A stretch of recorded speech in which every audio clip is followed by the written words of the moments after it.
It's over. The Philadelphia Eagles have won Super Bowl 59. Ready, down, put. Hello? You play to win the game. I want winners. I want people that want to win.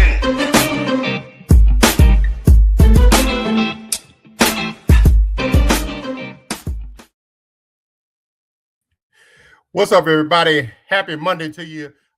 Apologies for the intro. That's for the intros for the play call sheet, which normally on Wednesday nights, Monday nights in football season. Tonight's Parlay Perspective, actually. But we're going to talk football. We got to talk football. Day one of unofficial free agency. Cheating time. What's up, Mr. Dale? How you doing, brother? Oh, good, man. Lots of news happening, flying all over the place. I'm excited about it. It is. Look, NFL season never ends. It was just the playing season and the non-playing season. That's what's going on now. Oh man. So I wonder where the other slapjaw yokins at. Mm-hmm. But you know what? The guys that talk basketball ain't here. So guess what we gonna do?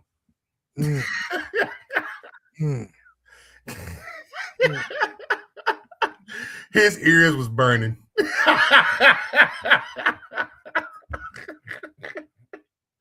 His ears was burning.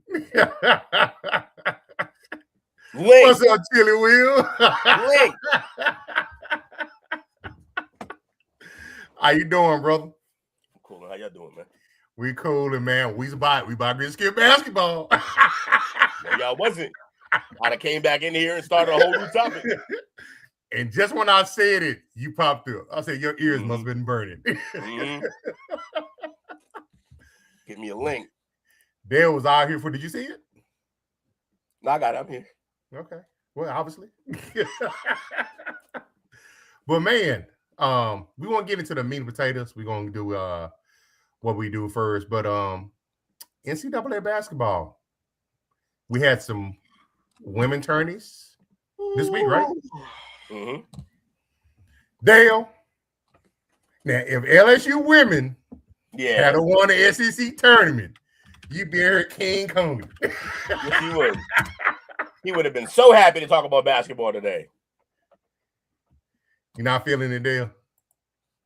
No, I don't even know what happened to LSU women this weekend. I have no idea. Y'all didn't win the SEC, but my school did. That freaking point guard that presses the ball, and nobody's ever seen this before in their life. 94 feet. And they beat up on South Carolina, man. Which I was surprised that I figured they was gonna win, but not like that. You know, even though I know it's turning. It's not the NCAA tournament, but still. Yeah, I expected South Carolina put up a bigger fight than they did. They got slapped up. Let me see. Hold on. One of y'all let two, Ken. Let me pull these this top 25 up for us. I mean, he here. He here? What's the word with it? What? Jiggity Jake? Jake sighting. You caught me at the tail end of doing my laundry, but I'm here. What's up, everybody? He signed in and we caught him. Yeah, but we start off talking about the women's basketball, specifically the SEC tournament this weekend. But obviously, we're going to take a look at the top 25. But in the SEC tournament, of course, two called them and two, right? If I'm mistaken. I'm saying, man, that they're a hot pick, man. I want to see somebody new and fresh against Connecticut. We've seen all these other ladies against Connecticut. That's all I'm saying.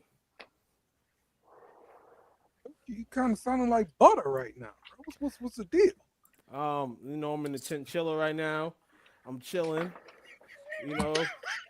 Can't complain about life. It's a good day. It's March 9th, man. The best rapper died on March 9th, they said. It's a good thing. It's a good day. Got the women's. So the top five got LSU. I think LSU moved up in top five, right? When they like number 6 last week. Yeah. Dale? I think Yes. they kind of. Yes. Yeah, they were 6. They were 6 last week. So we got them at number 5. South Carolina moved down to number 4. Texas moved up to number 3, and we still got the 2 to be in the top 2 for most of the year. UCLA and UConn. I know I asked this last week. Is this still just a formality that UConn's gonna win it all? You want to say They're yeah? 'Cause gonna they have pick the up most from half team, court, and they're gonna be like, "What is this?" but there's so I've never much- seen anybody do this before. Ozzy handled that no problem. This is tournament time. You want to say that you want to somewhat think that's a team in the field has a shot. I think a team in the field has a shot, but they have to play the whole 40 minutes. They have to slay the dragon.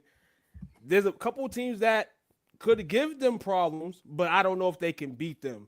Shout out to Duke as well, a team that I shot down after losing to like 3 ladies. I think they lost to West Virginia. I think they only had 3 girls early in the season, but they got healthy, as somebody mentioned to me, and they not only won the regular season ACC championship, but they won the ACC tournament. So shout out to the Duke Blue Devils and shout out to Tania, the ladies MVP of the tournament, Beantown's finest right now. They jumped up 5 spots, man. Duke up 5 spots. 5 spots? Wow. The hottest team. They're. I mean, we won't count UConn because we know UConn is hella hot. They got the 0 over there, but Duke's been probably the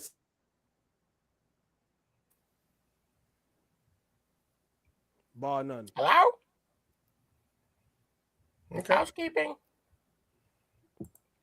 I was waiting. 2 can fade. Is my mic tripping? Nah, it's him. Okay. Oh, sorry about that. I don't know. I'm here on Wi-Fi. I don't know what the hell I'm doing. I was still on the screen, but do apologize. But yeah, Duke's the second hardest team in the nation. Yeah. Absolutely. Okay, so on the flip side of that, we got the men's. So as far as the men, who's rising, who's falling, who you got going into the tournament? Fallen UConn. Go Will. Go ahead. No, yeah. Oh no, I I just want to start with my beginning statement. UConn, and then I'll fill in the blanks. But UConn right now, they're kind of on a slip and slide right now. I know a lot of people are hedging picks to take UConn to win the national championship. I would hold off on that right now. If I am a Husky and if I'm playing to bet UConn to win, Duke's looking phenomenal. I wanted to see what transpires in the ACC tournament, but I think all these teams with wins guarantee the number 1 spot. Will's going to talk about Florida in a little bit. I think Florida could lose the number 1 seed by losing their tournament, but let's see. I mean, there's other teams that have to win their tournament to kind of jump them, but it's going to be interesting. You still got Houston in play. UConn still has a number 1 to play, and watch out for them Spartans. Really? Watch out for them Spartans. The Spartans. You always got to keep a hand, $2, $3 in your pocket from Michigan State around tournament time. That's what I always say. Florida. DC. Let's go. Will, are you still kind of high on Arizona? Yeah, I'm always going to be high on Arizona. They got some good guard play, which always slaps in the tournament. So, yeah. I think it'll be interesting to see how Duke will look going into the ACC tournament and the regular tournament. There's a very good chance that they're starting point guards out the rest of the season. Caleb Foster meeting Caden Boozer is going to have to step up a lot. He's already averaging about 20 minutes-ish a game, but he's going to be probably getting 30 minutes now. But I think he's built I think he's built for this, and I think he's going to be just fine stepping into the starting role. But going to the tournament, the main question the coach asked, I'm sticking with the same pick I made since December. Michigan's the team to beat. Okay. Dale? The tournament's already started, too. Florida. Just like that, Dale. You're welcome. Couple right. locks right now in regards to conference tournaments. Some conference tournaments started this weekend. So shout out to conference champions hitting the tournament scene already. No Boston team. Boston College just fired their coach. Actually, fired their basketball coach after a horrendous 5 years. So BC will be looking in the coaching department for a new coach. They need to fire the AD, bro. The whole athletic is just outside of like baseball, hockey. They need to wipe everything. The Privateers play a game tonight, I believe. They're still alive in their conference tournament, trying to secure an automatic bid. It's going to be a long haul, but here we go. Y'all still got UMass? UMass is in the MAC. UMass, they had the close one to Miami, Ohio, who's undefeated. I'll wonder where they'll be seated in terms of not only their undefeated play, but the fact that they can't kind of slip up in the conference tournament. You don't want to be a 31 team in the NIT, which I don't think they will, but that's going to be interesting to see where they're seated at, because one of those top teams that we just seen on the screen is going to have the luxury to play them either the first weekend of the tournament or the second week of the tournament. So that'll be interesting. Now, speed it up to the professional ranks. We got the top 5 rankings we'll take a look at real quick. I'm going to throw them out there to me and get your guys' perspective on it. Number 5, they got the New York Knicks. Number 4, they got Will's Boston Celtics. And they just got Tatum back. Tatum back, looking ginger as hell. Number 3, Detroit Pistons. Number 2, Oklahoma City Thunder. Who do you think number 1 is? Spurs. You are correct, sir. They just consecutive winning streaks in the season. That team is all flat out. I wonder to see how we know when you have good teams like this in the playoffs, it comes to who's going to be the guy with the basketball. We all want to think it's Wemby, but Fox, he's there for a reason. Ultimately, if the Spurs get to that point, that's going to be interesting to see in regards to the playoffs, because it's definitely making a push right now. Everybody in the Eastern Conference, Boston was a scary team in a sense before Tatum came back. He's back now, so you can only think of it as a positive, more positive input for the Celtics, not the ultimate. I know fans are like, damn, he's back, and rather have him sit down. But at this point right now, to have his presence there, to have him is fire. So Detroit, New York, all these teams that have been representing the East strong this year, and shout out to y'all, it's a problem. It's going to be a problem potentially if the bean is strong come playoff time. In regards to the Western Conference, kind of beat on the horn. OKC getting Shea back right now, getting them in the rhythm. Yep. So the Spurs definitely are the best team in it right now. So in all, those are the 5 teams right now that have championship aspirations right now, I would say. You still can count the Nuggets in there. If you want to say Houston, let's see what they do in the dance. Let's see. But other than that, you only got those 5 teams that you just mentioned, Coach, that probably will hoist the title at the end of the year. Did we crown an in-season champion yet? Bucks. What? Did they win it? No, the Knicks. Sorry, the Knicks. The Knicks won it. The Knicks won it, sorry. yeah. I'm sorry. What? Would you give it up? What are you doing? What's the bid? They raised the banner. Well, I'm talking basketball. There ain't no bid. They didn't raise their banner. New York decided not to raise the banner, which was smart on their behalf. New York City, they waiting for the one that they've been looking for about 50, 60, 70 years. And that's a NBA title. Shout out to Charlotte, who's probably one of the hottest teams in the league right now. Absolutely. Fun to watch. That team is punches and bunches. They can shoot. They got 3 guys who can shoot it from 30. Fun team to watch. They defend too. They actually like to defend. Other than that, yeah, Tuke's right about all that. Two top 5 teams are basically the teams that you're looking at to have the best chance to win a championship. Yeah, Spurs are dangerous, man. Like they're so athletic. That team's well rounded. Most of them can shoot. Tough team to deal with. Fox is great in the clutch. One of the best 4th quarter scorers in the league. And Wemby is just, he's an alien, bro. I don't know what the league's going to really do with him. Hopefully, I just hope he stays healthy. I hate to keep bringing that up and wishing that on him because he has been pretty healthy for the most part. But it's just when a guy is 7'5" and like 210 pounds, you worry about that type of stuff. So, yeah, great team. And OKC, OKC is in coach mode. They're getting Shea back, and like they already know where they're going to be. They're going to win first seed anyway. most likely. They're actually only 2.5 games ahead right now. Last time I checked. So, but I still think they're gonna take it. Y'all know I didn't want Tatum back, but he is back. He looked decent. Him just being on the court, you can see things open up because of his ability to pass. So, yeah, Celtics is cooking. And Knicks, like I said, you know how the Knicks go. We don't care about right now. We care about the playoffs. Playoffs? Are you kidding me? Playoffs. Try to win a game. All right. Last basketball story, Dale. Allegedly. I might bring another one up. Allegedly. Yeah. Just for that, I'm going to find a new one. Get him, Woo-hoo! Will. Get him, Will. So there was a story that I think it leaked yesterday, a video.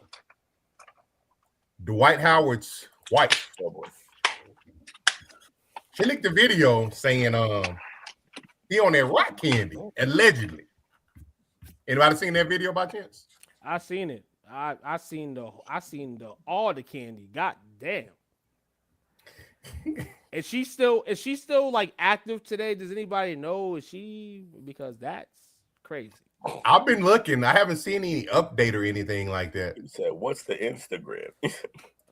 It's a crazy thing right now. People don't know what we're talking about. Dwight Howard's I believe in his wife or girlfriend. She went to social media yesterday.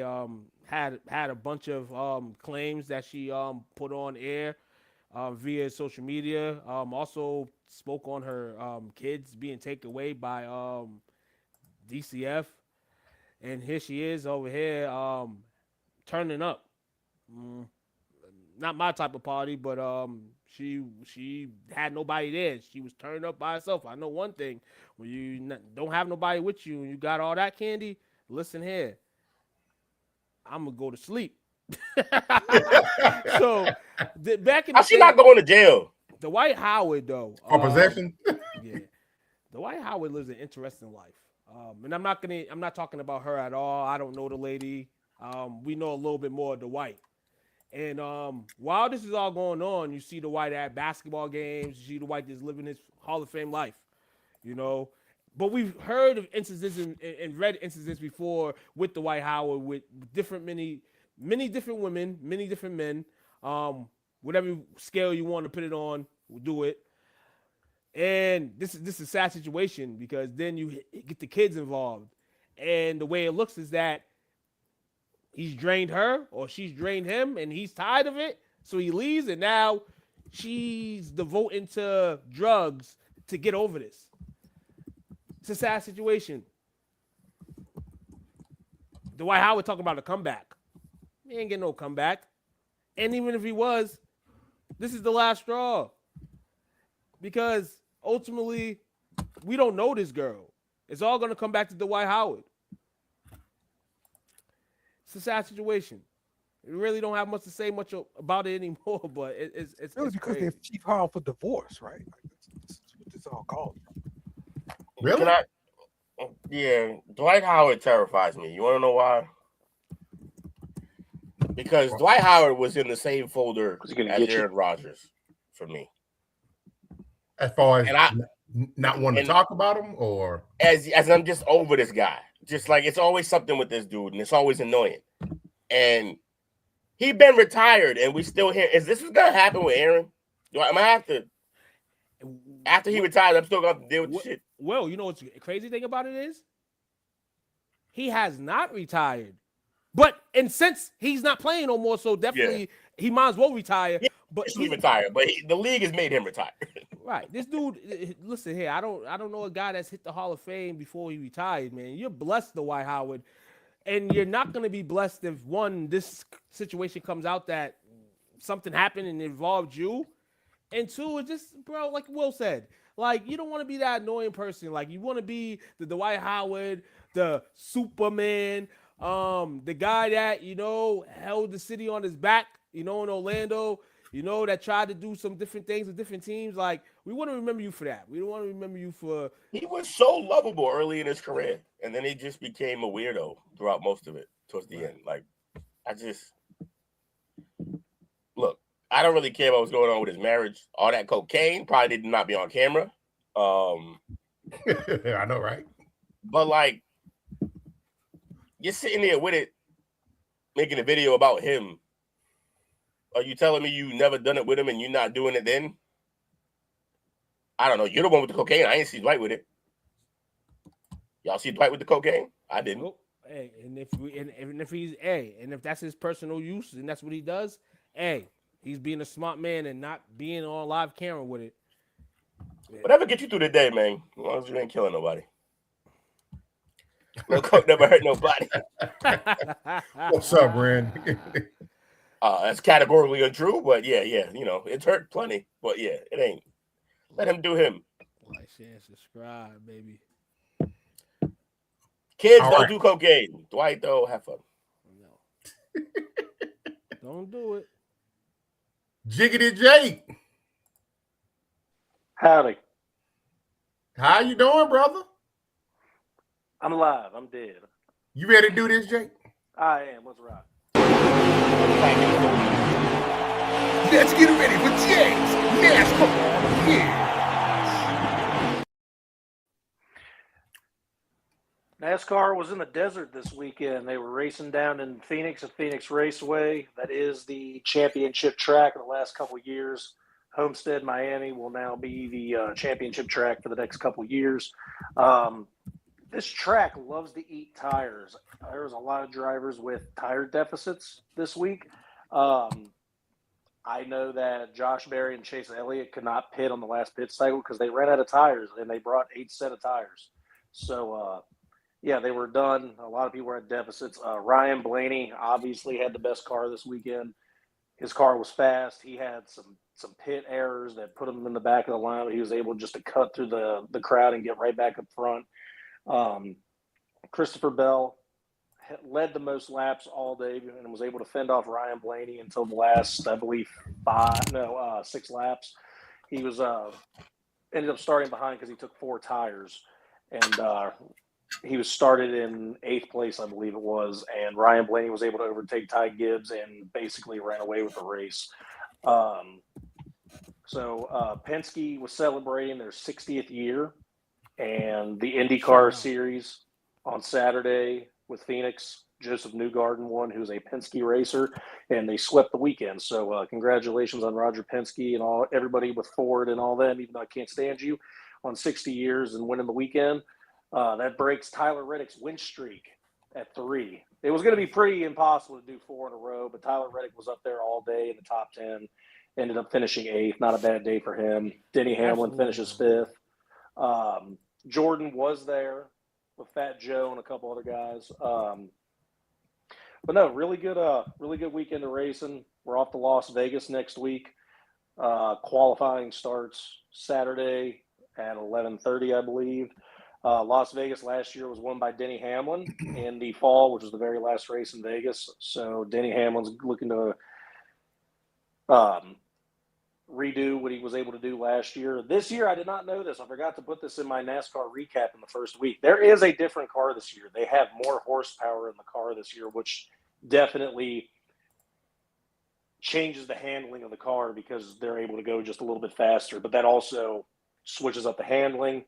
You got to watch how the tires are falling now. But right now with that win, Ryan Blaney is safely in 2nd place. Bubba Wallace is in 3rd.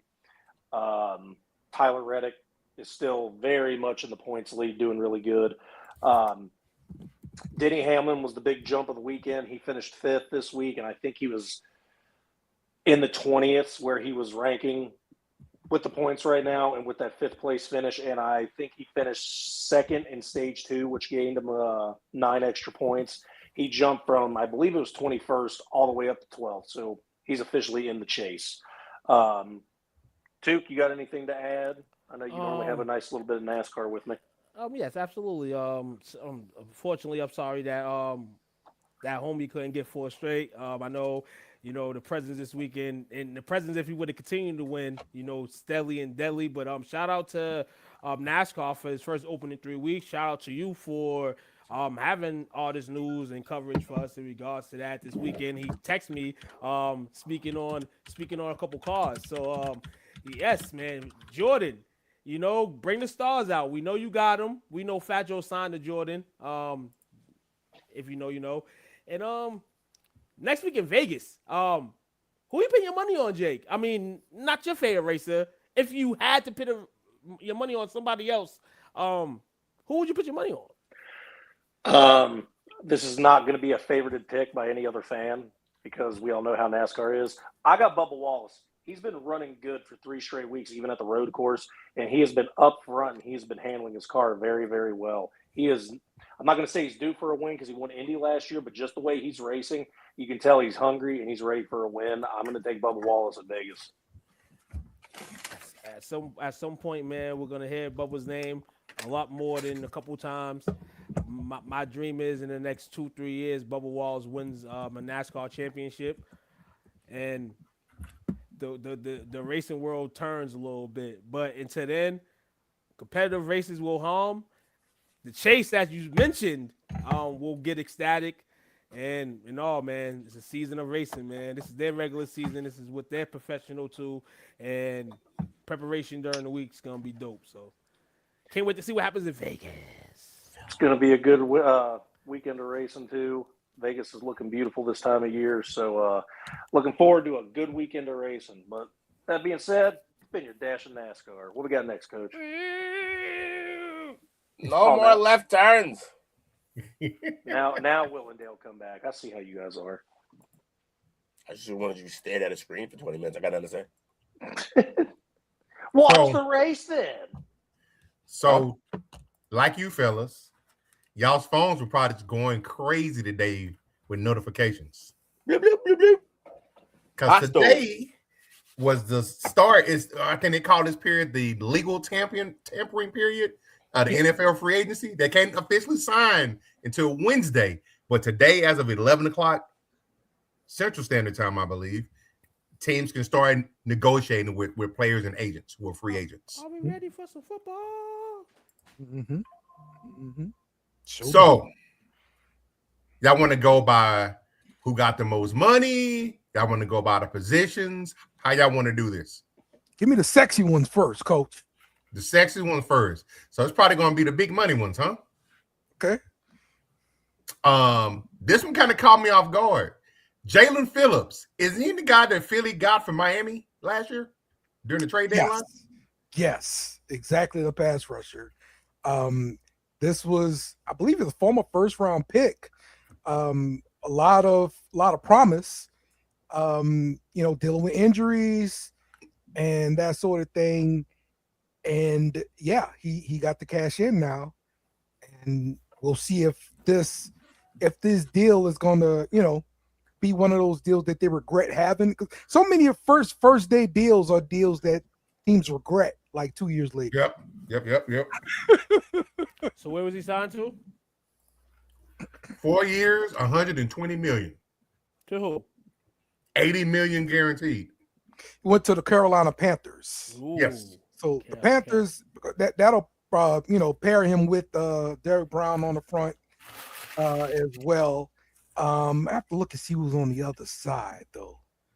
Let's see. That's interesting. While Dale's looking that up, we had Odafe Owe, Yes. defensive end, went from the Chargers to the Commanders. 4 years, $100 million deal, $68 million guaranteed. It's a lot of money. Yes. I mean, that's what this day is, right? It's stupid. It's the market. It's the guys on the market. You know what I'm saying? Get that quality prize. Pat Jones on the other side of him. Okay. They could probably do some more work on the defensive front if you're the Panthers. You got Phillips on the edge, the Tershawn Wharton in the middle, as well as Derek Brown. So you can upgrade Wharton, and then on the other end is Pat Jones, a second. So those are spots Carolina could look to upgrade. So Jalen, they signed Jalen Phillips? Yes, Jalen Phillips. Yes, sir. Oh, I thought the Cowboys. Absolutely not. This one here, I think I like it. We're gonna see what they put around him.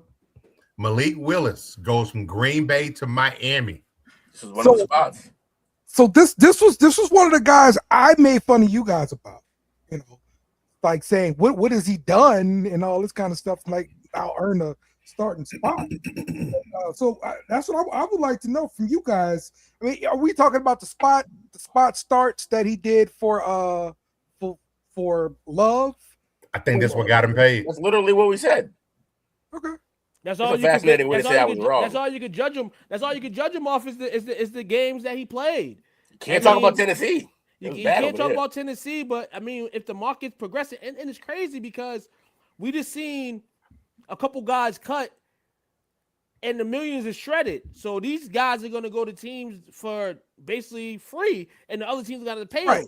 So I am surprised that Malik still was able to get, hopefully, what his agents were going for. What was the deal with Miami? So he got a 3-year, $67.5 million contract. So just according to PFF, they said the contract expected to be 2 years, $40 million. How much is guaranteed? 45. 45 guaranteed. He cashed out. I mean, if he don't have to even be the illest no more, he cashed out. Absolutely, he did. Absolutely, no doubt about him. No doubt about it. I give him props for that. But if you're Miami, did you really upgrade? No, I get the deals. The deals are way better. Yes, you upgraded all that freaking money. Yes, you upgraded. Yes, you upgraded because first of all, he's not a liability every time he snaps the ball to have CTE. Second of all, he's more athletic, way more athletic. So just at the very least, you got a guy who can escape, which takes away some of your issues in terms of bad lines, stuff like that. Like he can hide some of those problems. And then in terms of passing, have we really seen like so much passing out of Tua that we're like, oh, nah, he can never do that? No, he's got a better arm than Tua. Is Tua more accurate as of right now? Sure, but he's not more accurate than what we saw in the spot starts in Green Bay. So they definitely upgraded. Absolutely. Tua sucks, y'all. I mean, in terms of they don't have availability. a crash on me anymore. In terms of the availability part and potential availability in the future, yeah, this is an upgrade. But honestly, I can see Miami in the bottom 5 again next year and going to fish for Arch if need be. Yeah, because at the end of the day, and at the end of the day, the money compared to what Ellis get is not really a lot of money. So like I said, I'm gonna shout out Malik Willis for cashing out. I mean, hey, this is what happens in the NFL. Couple pre-sample sizes, and then you hit the free agent market, and a dummy is going to give you something. In Miami, we know they dummies. They let their guy go, and they couldn't go with the backup now because, you know, they would have been like, oh, these guys are tanking early. Get Malik Willis. Let's see what he can do. But I think Miami can still potentially be in the bottom 5 to 7 next year. They didn't let their guy go. They let Mike McDaniel's guy go, and he's already gone. So, like, that's not really, I don't think they were as married to him as people thought. They paid him a lot, but that, like, Mike wanted him. Look, I think they got better, bro. I think they got better. I think, could they still finish bottom? Sure. But they'll be ahead of the Jets, bum-ass Jets still, so. But just remember now, we're judging him, Malik Willis, that is. We're judging Malik Willis based on 97 snaps. That's what it was. That's fine. It's not about, look, but because no one's saying he's going to come in and be a Pro Bowler. We're saying I think he's going to do better on that team than Tua did. Tua just a better situation. He's not going to die. Every snap, we were like, is Tua going to live? They don't have to deal with that no more. That's so true. That is so true. It's Atlanta's problem now. I don't know what they're doing over there. Matty Ice is running the show over there now, right? Is he? What was this? Cousin's getting cut. Right. He doesn't get cut. On the other hand, I mean, if you want to talk about they signed Collar? Huh? Who? not Kyler Murray. Tua. Tua. My bad. It's my not bad. Tua, yeah. Tua. So I said it's Yeah. the latest problem now. They signed Tua, and honestly, I'm gonna be real Cat with Penix, you. they got 2 lefties. I'm gonna be real with you. I just think Miami is just a disgrace of a fucking organization, and I only say it. I don't really give a hell what they are. I'm a Cowboys fan, but I have my uncle's a Miami Dolphins fan, and he speaks on the organization all the time, and I've mentioned it plenty of times on the show. It is a disgraceful organization. I'm not saying Atlanta's any more great, but they're trying to turn things around, and I like Tua better in that situation than in this Miami situation. Miami obviously had to let him loose, but I like it better for Tua, man. Shout out to Tua, man. Shout out to getting out that hellhole. Two, I agree with you because we all, when he got that extension, we all, 100% of us, asked what the hell were they were doing. They shouldn't have done that. He went into that contract where they didn't know if, like Will said, he was a liability. You know when if he's going to be available or not, or any given play he can be out. So yeah, it's a bad organization right now. Miami been fumbling their bag since they didn't put enough around Marino. Like that. Yeah, that's what I'm saying. It's Exactly. been a never-ending fumble. Actually, Miami's been fumbling the bag. You're right on that part, Will, but also Greasy? No, not Greasy. Dale's guy was originally supposed to go to Miami, but they took Dante Culpepper instead of going with Drew Brees. Appreciate that. Oh yeah. Oh, that was yeah. That's what I'm saying. Like Okay. they just continuously just shoot themselves and they pop a dot. They cheddar bobbing.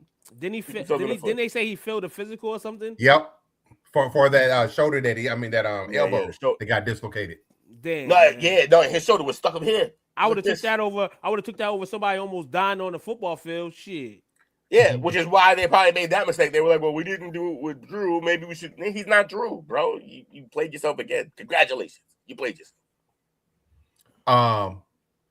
Travis Etienne went from Jacksonville to Dale's Saints.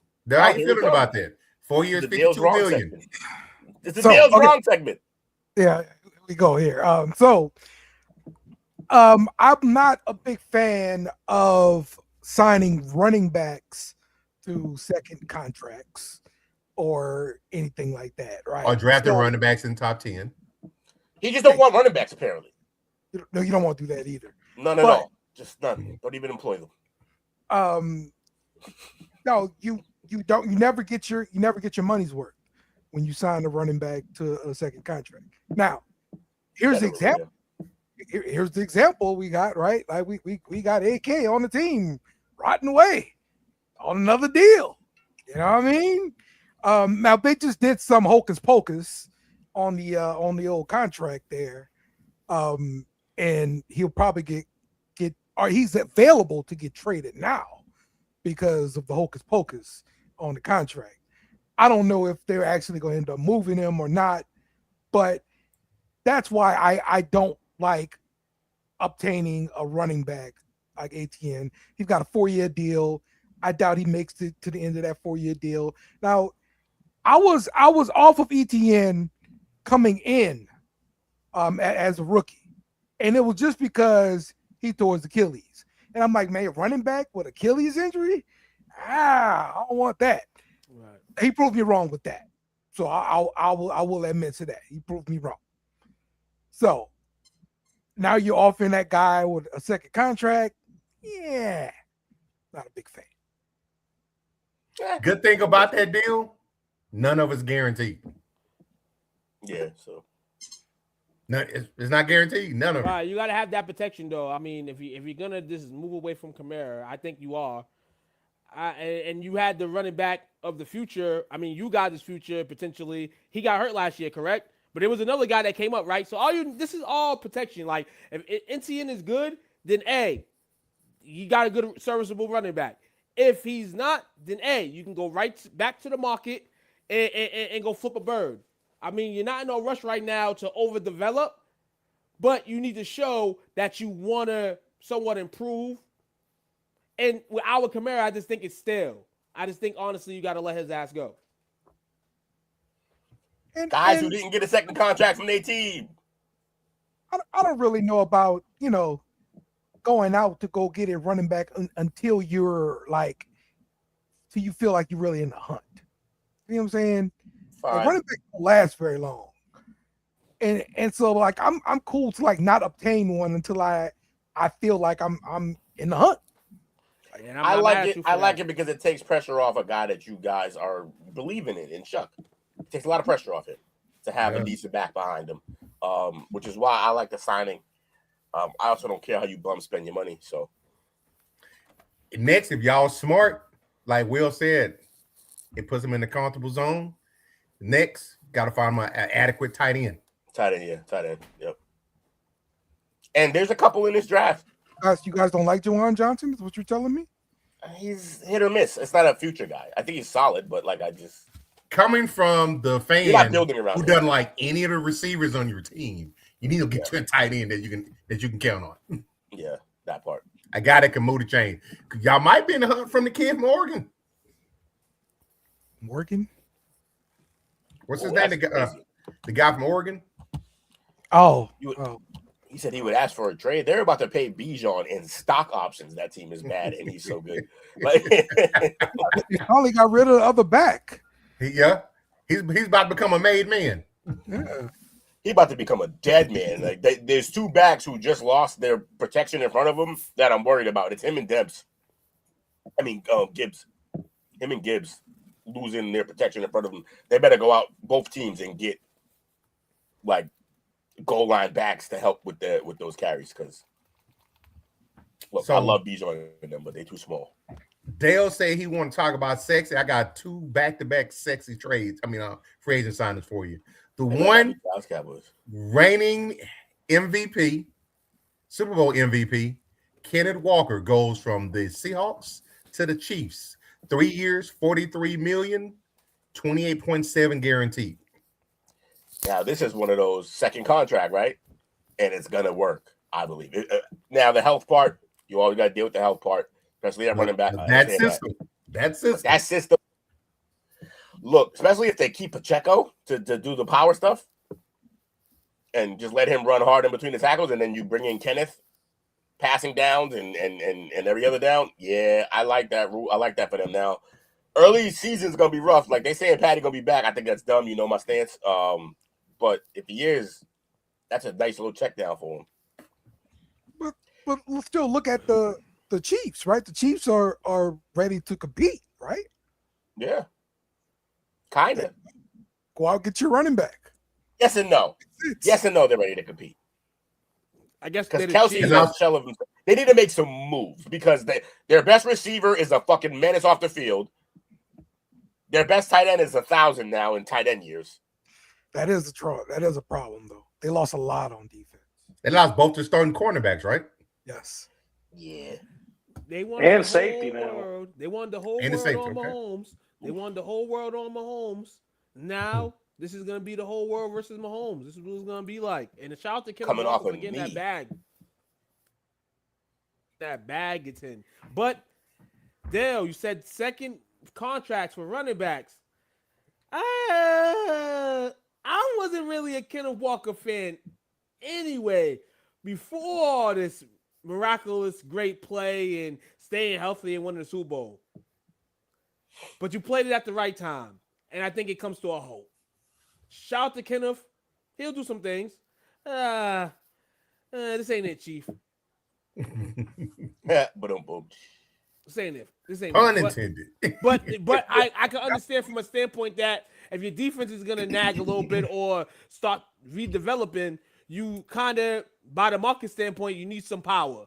So he's a guy that can bring in power either on third down if you need it. You know that's Mahomes' favorite down. You got to stop him on third in order to get the ball. So he's just added more weapons to that arsenal. But speed, bro. I think Kenneth Walker, I think Pacheco will probably be the running back at the end of the year when it's all said and done. I think Kenneth will probably get hurt again. They now have two of the fastest guys at their positions on their offense in Kenneth Walker and Worthy out there. So they got a lot of speed on that team now. And quick update for us while we're going through all this. As of 3 minutes ago, according to ESPN's Adam Schefter, teams are monitoring the Kamara situation. Yeah. What? He got to move him. Who's monitoring that? Teams in general. Oh, He didn't teams in specify general. which Okay. teams, but he's shopping around. Patriots. I'm good. All set. I'm gonna be real with you.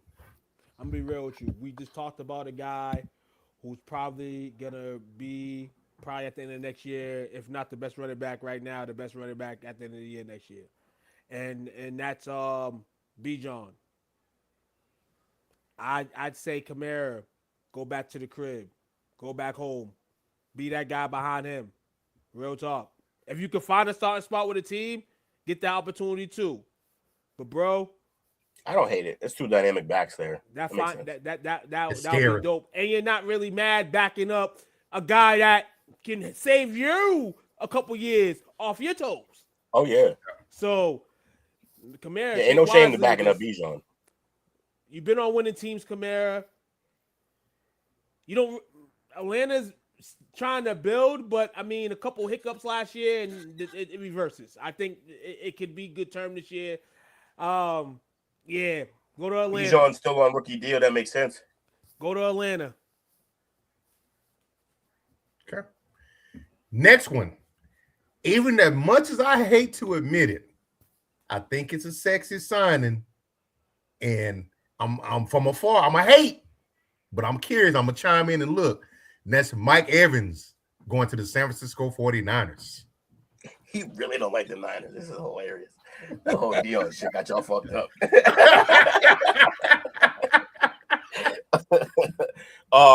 Yeah, this is look. Me and Jake would talk about him possibly coming to the Pats, and I was all set. Because that's not exactly what we need, but it is kind of what they need. Mm-hmm. All their consistent guys seem to be getting hurt all the time. So now they got a guy who's pretty consistent. And then they got other guys to do the explosive stuff. Ricky Pearsall, etc. Freaking stays healthy. Yeah, well, he got to stop getting shot and stuff. That's first and foremost. But yeah, I like this move for them. It's a good move. It's interesting. I kind of like it. I think that he can definitely teach these young ones coming up for the 49ers, the dog way of doing things. Because they have some guys that potentially could be good guys in the league, not just Jags. So I think that Mike Evans signing from that aspect is great. I think what he can still bring to the table is great. We know he's getting older. We know that hamstring is never going to be 100%. We know that. But Shanahan and them's taking a risk on a guy whose career resume is phenomenal. So take the chance at it. Mike Evans is going from Florida to California. Mm-hmm. No state tax. Oh. To all the state tax. All the state tax. I'll just point that out. All right. Yeah. Well, you notice he made that move late in his career where he already made most of his money. And that's probably the questionable reason why he probably stayed as long as he stayed. Yeah. And hey, Tampa Bay was going to pay him regardless. So it just came to a point where, hey, we got our guy of the future over here. Mike, we appreciate you, man. But it was the best divorce ever. It was a sweet one. I'm just mad he didn't get the record. Yeah. A lesson in economics. That's what we about to learn. He signed for 3 years, $42.4 million, 16.3 guaranteed. So he gets 10. Yeah. Quay Walker goes from Green Bay to the Raiders. 3 years, $40.5 million, 28 million guaranteed. Raiders spending money. Texans seem to be big on Bama's Caden Proctor. Nice. Caden Proctor's a beast, though. Two. But they need to. I'm sorry. They just need to work on the offensive line. I don't know why they'd be going defensive tackle. Sorry, go ahead. Two. This is one I missed, and it's kind of a scary good signing. Not surprising though, considering who the coach is. Isaiah Likely goes from Baltimore to the Giants. That is a fucking steal. Baltimore, y'all better fucking go get a pass catcher because the best pass catcher just left your laboratory. I'm gonna say this. And it's sad to say that it's a tight end, but I think you let that man out the door, and I think you shouldn't have. I'm still questionable about Andrews, not in terms of productivity, but how long he has with this team. You let him go to New York, you let him go with the Giants. Oh yeah, they're gonna start laughing at y'all motherfuckers real soon. I want to be clear. I like Likely, and I think he's gonna do pretty well with the Giants. I think he's gonna be open a lot. But I always thought like he is 90% hype. What the fuck has he done? Let's check the numbers. He really ain't done much in this league yet. This is the thing, because I think the Ravens. It's all talent. I think the Ravens are so and the talent needs to be seen, and the talent needs to be on the field. And I think with the Giants, he's gonna be on the field. The problem with the Ravens is the Ravens are so you got these hardcore old school organizations that still ride, and the Ravens kind of still try to ride. Besides the fact that their QB is the best QB they ever had, they kind of still ride the same way they sign people, the same way they add people. And I feel like Likely wasn't for that team because they're still focused on Mark Andrews. So yeah, but the problem that I have with Likely is that we had so much hype about him. Like, oh, look how talented he is. He's their backup, and look how much talent he has. Whenever Andrews was hurt, he should have jumped off the screen, and he didn't. He just didn't. Like Andrews would be out plenty of games. Likely, all right, it's your job. Go ahead, go do the big tight end thing. And he'd have okay games. Every now and then they have a good game. Like my only problem with Likely is that 90% of like what he really did that was quality was with Andrews on the field taking the bulk of the coverage at the tight end spot. He's getting one-on-one coverage. He was getting the Aaron Rodgers role. I mean the Aaron Hernandez role, and it wasn't even as good. That's what I'm saying. Like he's not even good as Aaron Hernandez, who was a backup tight end. Likely solid. I like his ability, and I think he can flourish there. But we got to pump the brakes because we ain't really seen him do nothing. I'm gonna pump my brakes. But in New York is when we're gonna either let the gas go or keep the gas stalled. And I like that this situation has arise for him because it wasn't gonna arise in Baltimore as long as Baltimore, in certain ways, we're gonna just like for instance, like Mark Andrews is still here. Yeah, Likely you could probably be the guy, but. Like, I ain't waiting. Likely agents, like, I ain't waiting for no goddamn Mark Andrews. Man, get us in the open market. We'll see. We'll prove to y'all what we can do. And I'm anxious to see that. I also wonder if he was a Harbaugh guy and now that Harbaugh's gone, they were like, yeah, we're all set. Yeah. That too. Bring up, Harbaugh is at New York. Right. Which is why, Likely in New York. Yeah. Because that's his guy. Get me my guy. But that's the same guy who barely used them before. So I don't understand. Like, that's a valid point, Will. It's a little weird, is all. Tremaine Edmonds goes from Chicago to New York, the Giants as well. Giants looking good, man. Does he got anything left in the tank? Nope, but he might have a little bit. He might have a little bit left. I'm gonna go with your first answer. That's what you meant. with injury. He misses a lot of time with injuries still. Mm-hmm. He does. Y'all talking about the Raiders? They also signed Nakobe Dean from the Eagles and Jalen Naylor from the Vikings. Naylor could be a steal. This was a third wide receiver from Minnesota. We see show up from time to time whenever he got his opportunity. And on a 3-year, $35 million deal, I'm pretty sure there's a exit ramp on this deal. I could bet you that. I just wonder. He said Aaron Hernandez was a locked up tight end. Yeah. He used to hang some numbers on people though.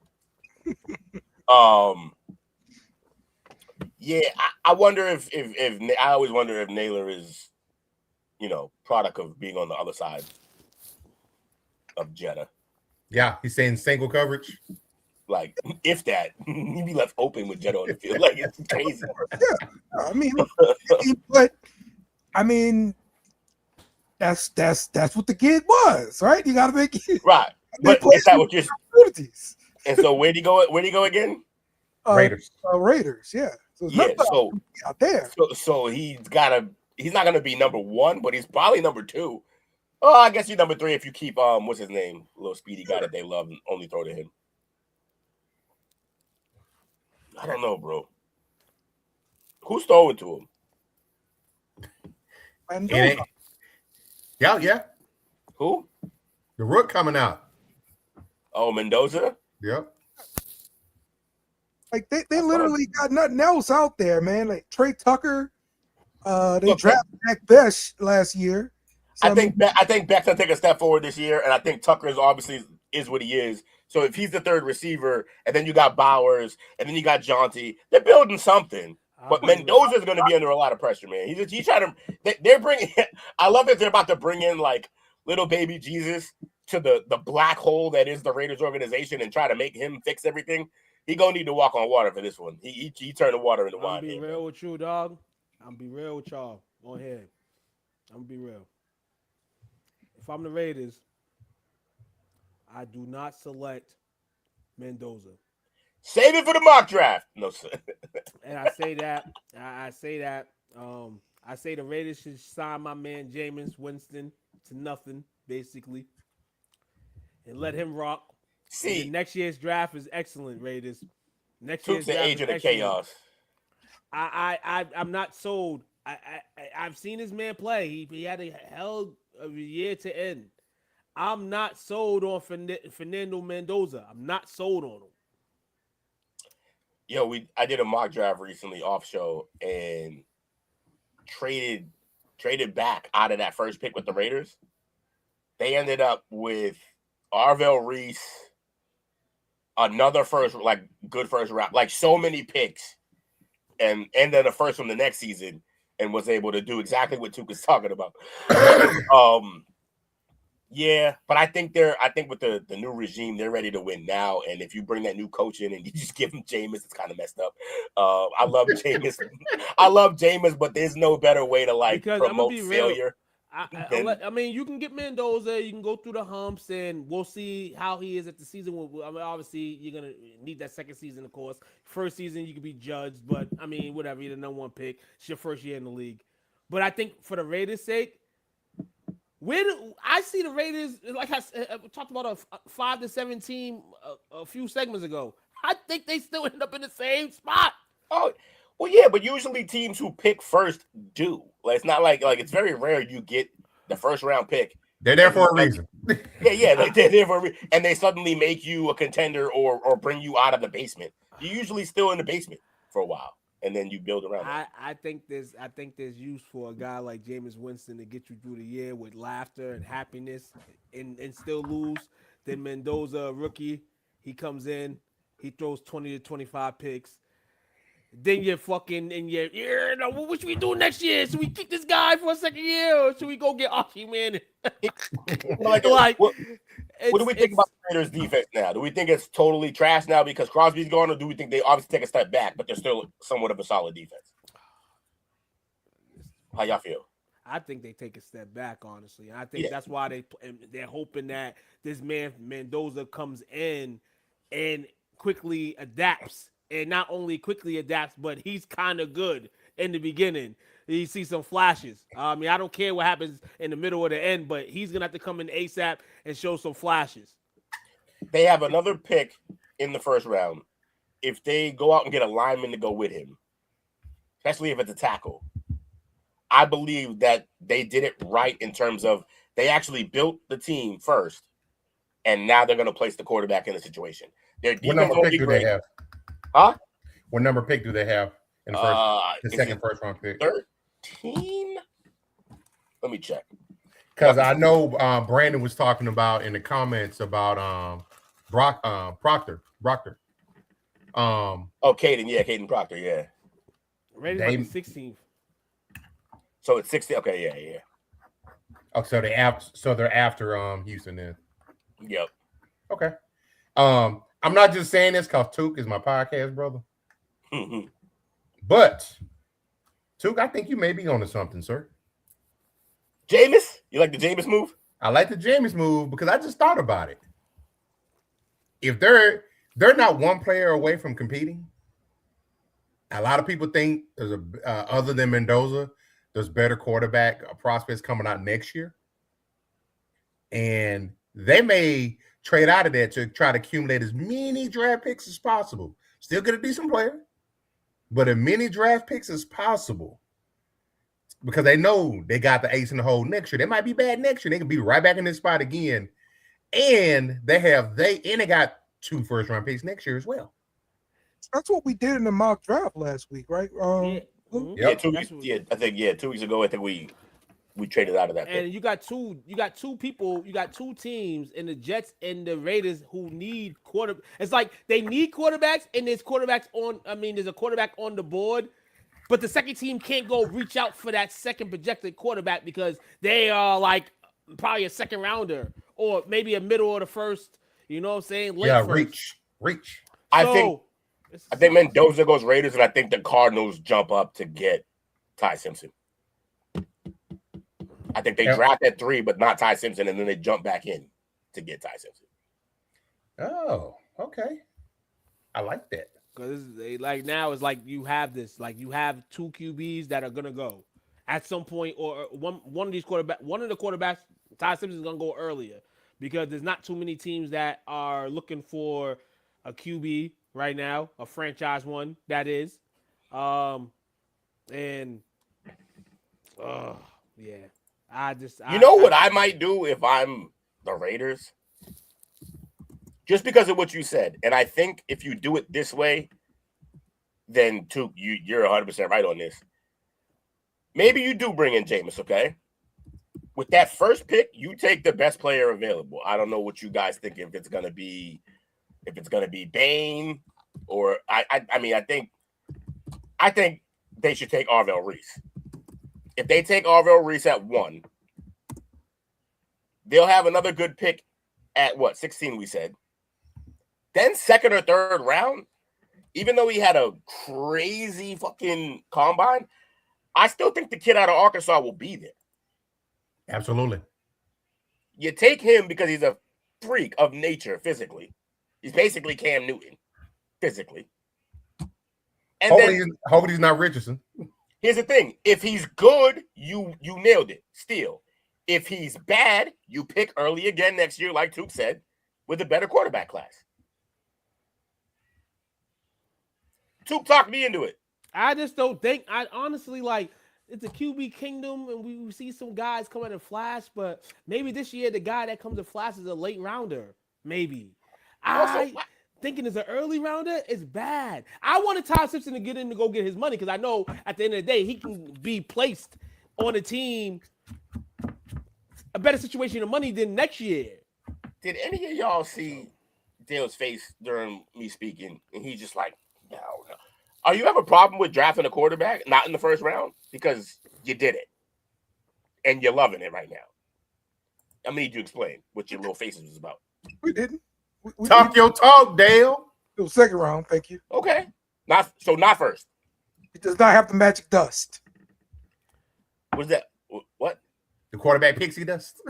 Yeah, first round magic dust, Yeah, Okay, so why did you have a problem with the way with them not drafting Mendoza? It seemed like you had an issue with. Yeah, I just I think they need to go ahead and take the kid because they're in love with the kid. That's what I think. So the dust? Yeah, I mean they love the dust, yes. Yeah. What kind of dust? We talking angel dust or we talking about dust? If it's him, probably. Jesus, what are we doing?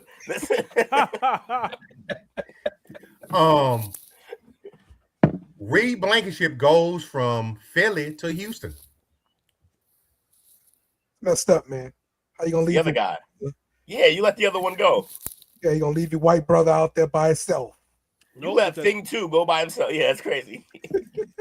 No more exciting whites. No more exciting white. No, Pat McAfee named it that. Best name, it's the exciting whites. when the whites are dominant like that or showing dominance like that, you can't keep them together. You got to trade one of them. Fair. You cannot let them group up. We've seen that before. Blankenship needs his own market. No disrespect to the Cooper the Gene, but he needs his own market, baby. We know how that movie ends. It confused him. And thought he was Cooper the Gene. So yeah. Get the no-gooders. But I think I agree, Jake, in the sense that maybe they should have kept Blankenship and maybe in a couple years got rid of Cooper DeJean because he's with Nikki Bella and he wanted the Bella twins, and that's gonna end up the same way John Cena and her relationship ended.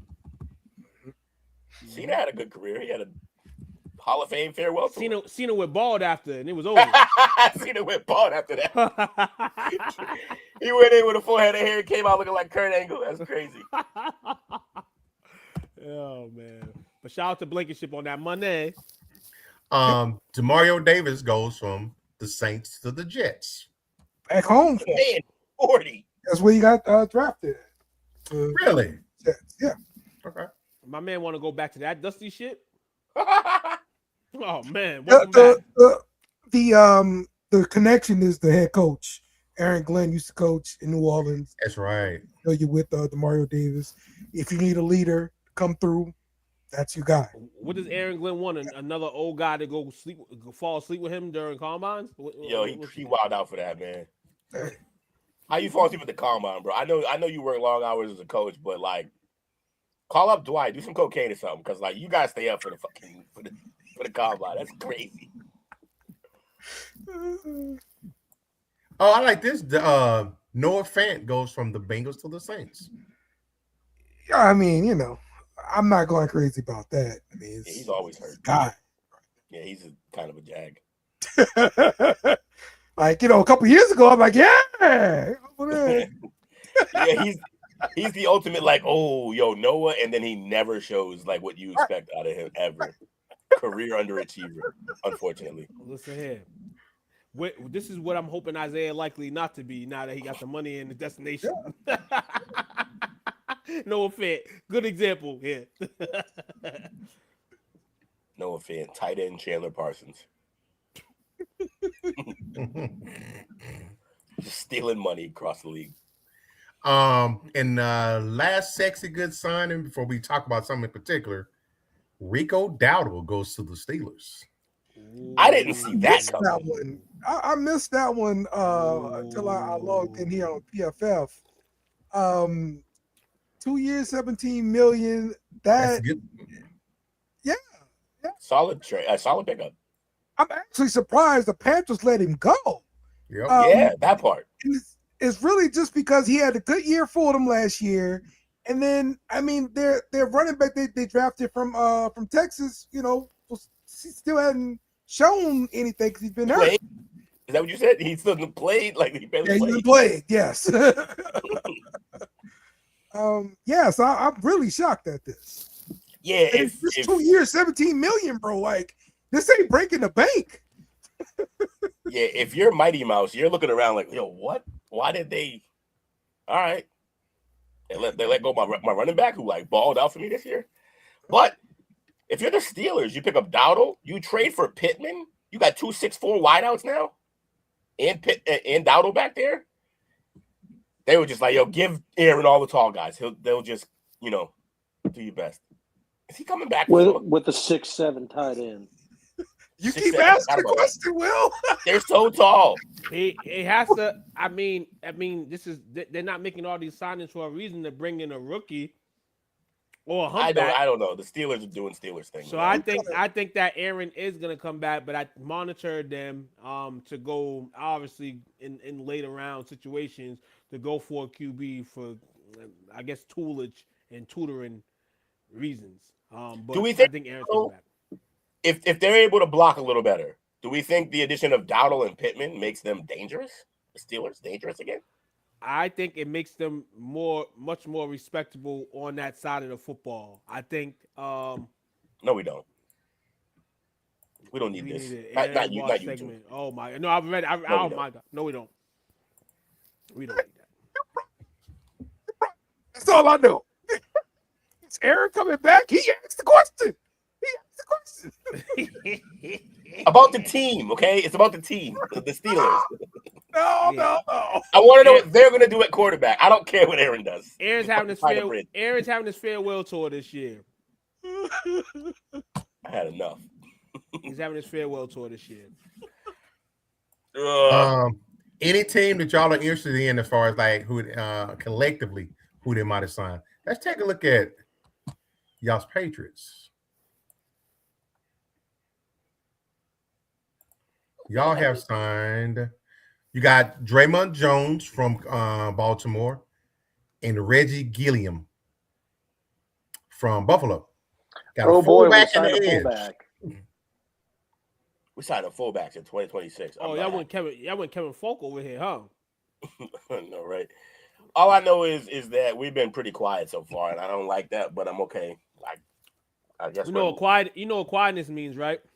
We're loading for the draft or a big move in the trade. Yeah. A big move in the trade is probably gonna happen. I think that the NFL, I mean the Patriots too. I mean I think the Patriots got the tools to kind of stay amongst the playoff teams in the AFC, but you was a Super Bowl team last year, so there has to be some type of move that keeps y'all by the media stake still there when the season starts. You know what I'm saying? Not making no moves. And kind of like they give you a reason to move y'all back behind. I'm looking at AJ Brown, and the Eagles are asking for 2 firsts, but Crosby just went for 2 firsts. Do y'all think AJ Brown and Crosby at the same level of value? I don't. So I think by the time the draft rolls around, that might be a draft night move. And as Jake pointed out, AJ Brown traded on draft night, deja vu. And then you say, "Oh my God, we're gonna go to Tim U and get Brian Thomas Jr." I'd rather that. That'd be good. Infinitely more would I rather BTJ. Oh my God, he can come run the 9 all he wants here. And then you guys lost Tonga, Chris Tonga. Yeah. Verdarian Lowe and Austin Hoover. What up, LMC? Oh, LM Clips, what up, bro? He back today. Less debating, more information today, but you know anything can happen with me and Tuka on the live. So, yeah, Tonga going sucks, but like this draft is riddled with defensive linemen. They're everywhere. Not just edge, like defensive tackle. There's so many, and I've done so many mock drafts where a lot of the good ones even last late, just because of team needs and stuff. So I'm not worried about losing Tonga. I'm pretty sure he's one of the Hawaiian guys. I love having those guys on the team. They're just a different breed of football player. Yeah. Every team needs a Hawaiian on it, I believe. Should be mandatory. Except for Mantateo. Dale, your Saints, you guys signed David Edwards from Buffalo. We talked about Travis Etienne from Jacksonville. Ryan Wright from Minnesota. We talked about Noah Fant from Cincinnati. But y'all re-signed John Ridgway, a.k.a. the Vanilla Gorilla. he got a highlight, I believe, with Washington. It's like he throws a guard onto another quarterback. I was like, he's piling guys on top of guys. Yeah, he don't play. Yeah. I'm like, yes, give me that dude. I'm piling guys in the pile. I'm piling guys on their pals. And then you guys lost Demario Davis to the Jets, as we talked about earlier, and Alontae Taylor went to Tennessee. Yeah, I'm actually surprised by that deal. Alontae Taylor was not playing like a traditional sort of cornerback spot. He was playing like a lot of star, coming off the edge, getting some sacks and stuff like that. And so him getting a pretty good deal with Tennessee, and then I saw they signed Flott as well from the Giants. He's pretty much a slot cornerback. So we're gonna figure out what they're gonna do if they're in Tennessee. Just curious about that. So let's see. LM Clips 10 say he's a Pittsburgh fan. Let's see what they did today. Yeah, defensive coach. I don't know how we're gonna do. What do y'all think about that decision? So look, did they hire from within with the defensive coach? I can't remember, but you talking about the Steelers? Yeah, I thought McCarthy. That was the head. No, he's the head coach. Somebody the defensive coach. I like McCarthy. I mean, I don't like McCarthy. Let me reiterate. I like McCarthy for them in this moment. Because they do, I think, like they might be bringing back his quarterback, so we'll see how that plays out. But I like what they've done with their offense. So Their defense is always pretty solid. Patrick Graham is their defense coordinator. They hired the Cowboys defensive coach. No, he's actually the last 4 seasons he was the Raiders defensive coordinator. Wait, no, Eberflus went somewhere. That's the only good. That's the only good part of their team. Their entire time was their defense. Yep. So look, still assigned Jamel Dean, which is like one of the best slot corners in the league. They got him in a slot. Weird. Yeah, he is. That was a good signing. 3 years, $36 million. Is Ramsey still there being a bum? No, he's to the Colts now, isn't he? I believe so. Oh no, that's Sauce. See, Pittsburgh, they signed Rico. We talked about him. Rico's a great pickup. And they lost Isaac Samalo, the guard, Kenneth Gainwell, and James Pierre. Where'd Gainwell go? He went to Tampa Bay.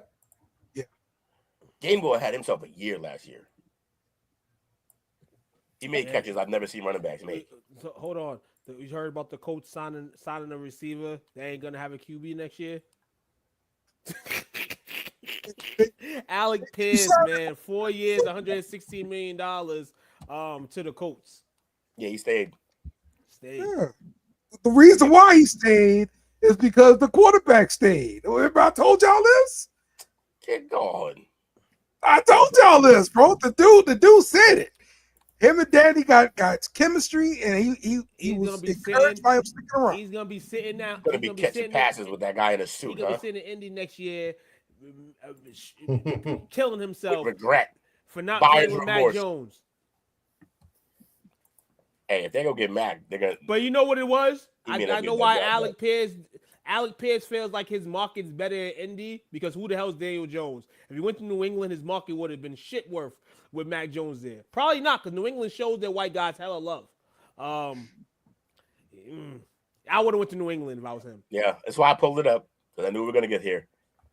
We don't know. We don't know. Correspondent who knows everything. He's in a dark room doing peyote. We'll find out in some months. We don't know. Fuck Aaron Rodgers. In case you didn't know, I know you're new to the show. No problem with you. Appreciate the question. Keep asking questions. I can't stand Aaron Rodgers. And then my man just said, I'm just waiting for the QB situation in Indy. Yeah, we all are.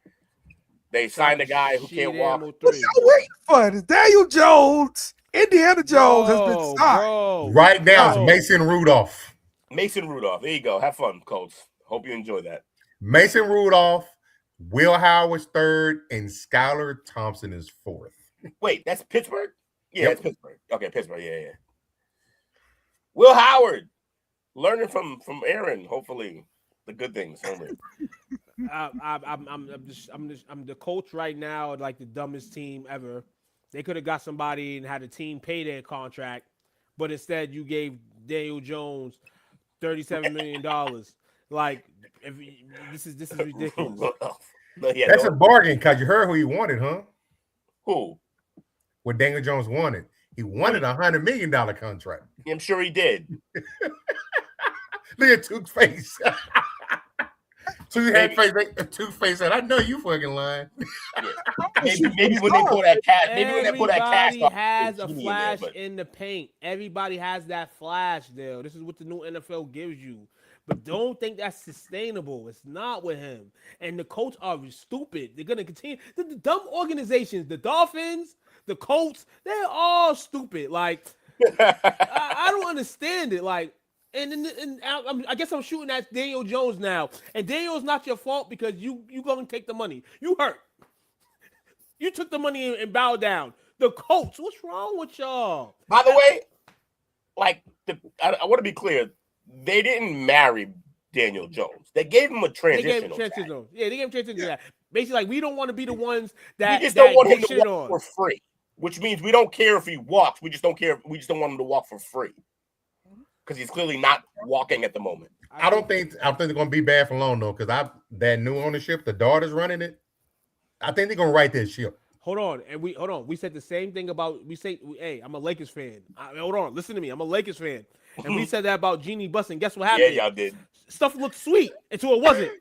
Now, then Jeannie left. Then Jeannie want no hands with the Lakers. Now you got Ursay's daughter, and she looks hella fine on that football field. Trust me. But We got to slow down on this a little bit. This is Indianapolis we're talking about. Peyton Manning is still surviving and still shaking his neck crazy. Andrew Luck don't even want to talk about football no more. Anthony Richardson, they turned him from a top 5 guy to I don't know. And we're all talking about Daniel Jones being a shining light.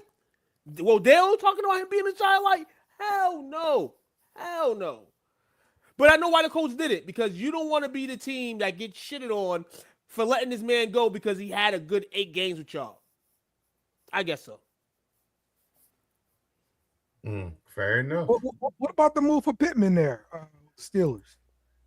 Pittman is going to match Metcalf. I think that's where we always talked about Pittman as he's not a 1. He's a 2, and clearly we've seen it last year because Alex Pierce got the bag. So Pittman's a number 2. So now Pittman goes into a role where he could be a number 2 behind DK, who's a number 1.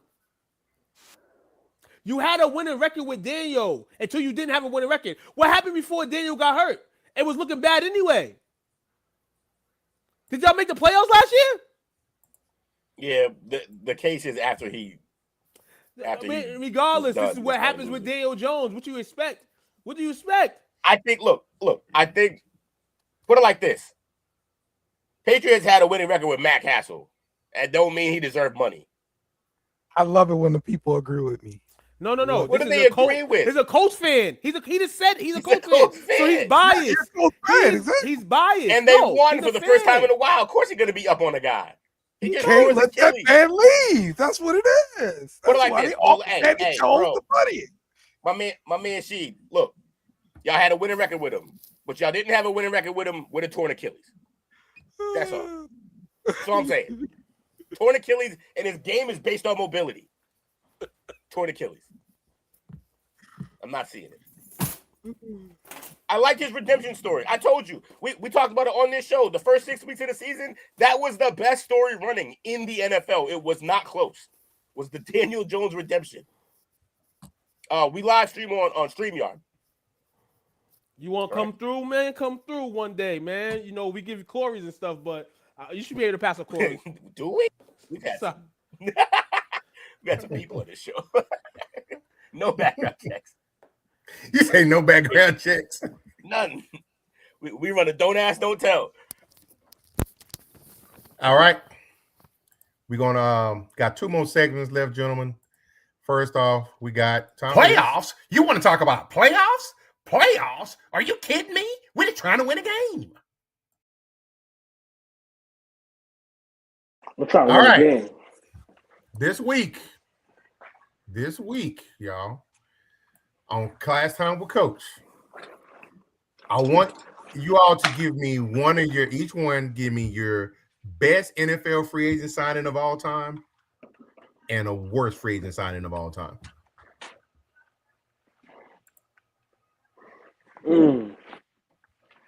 The best free agent signing of all time, and this can be all way, in my opinion. They only have to be my team, correct?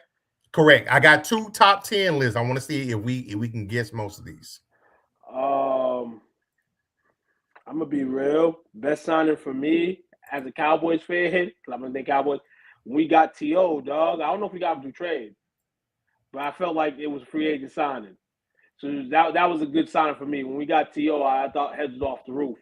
And the worst signing that I've ever, literally bashed, I'm going to say the one I just did for 5 minutes. Daniel Jones, franchise tag, $37 million.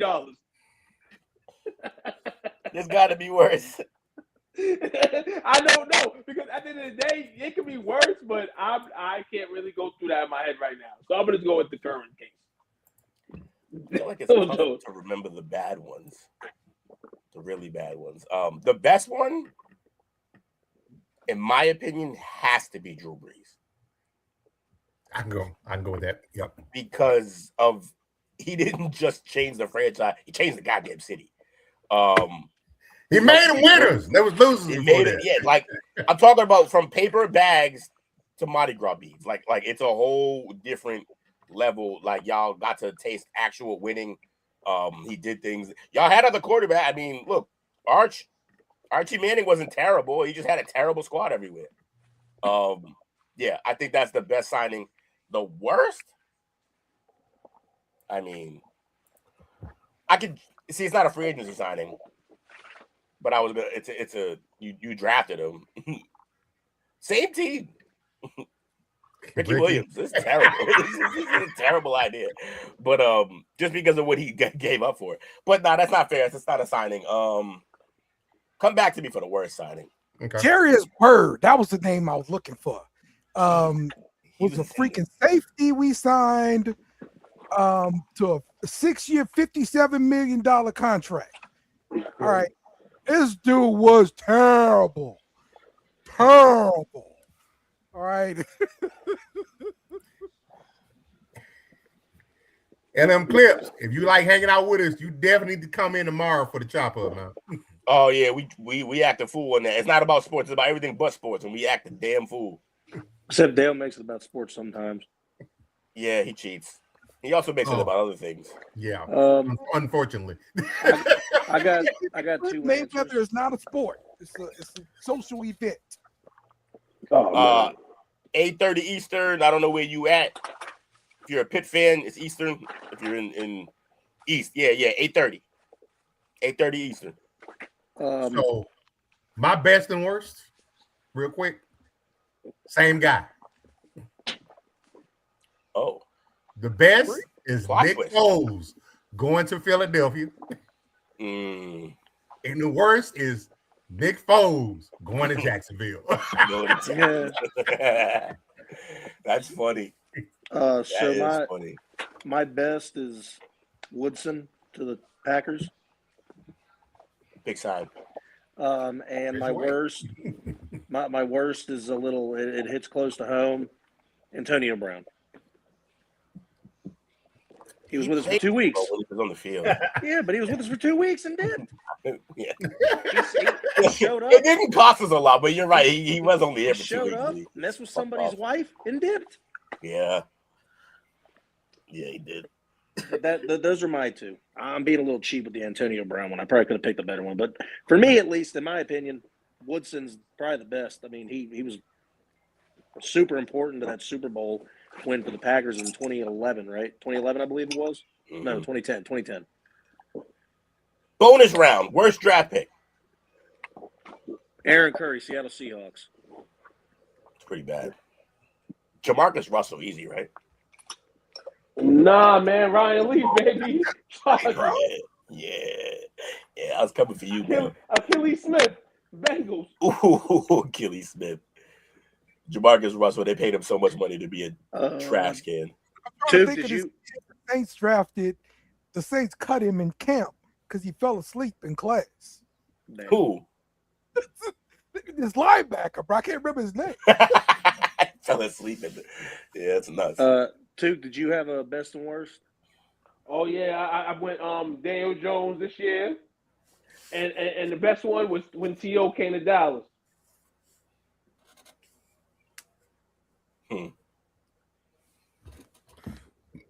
I feel like you had a list. I do. Coach had a list. I want to hear.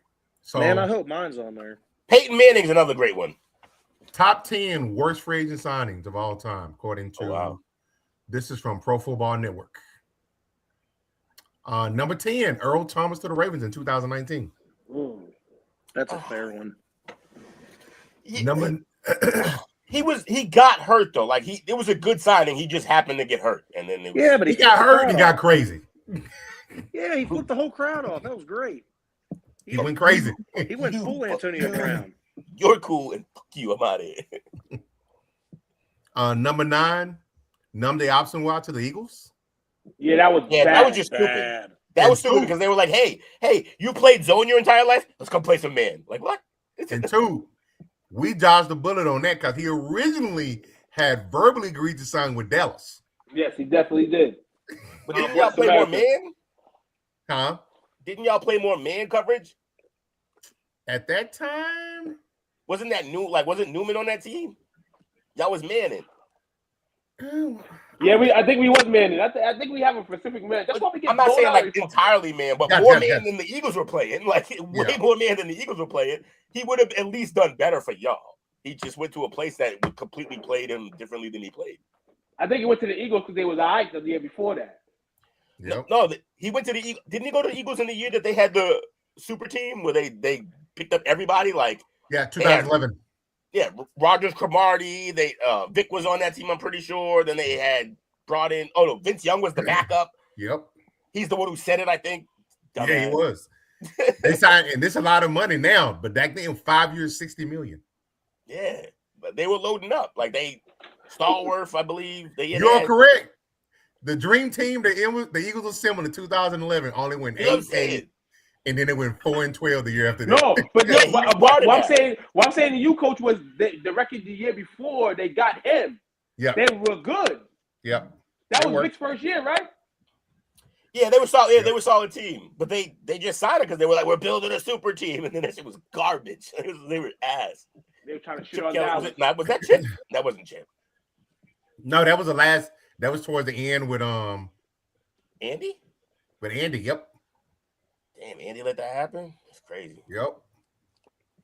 I want to say that was the year after they traded Donovan, right?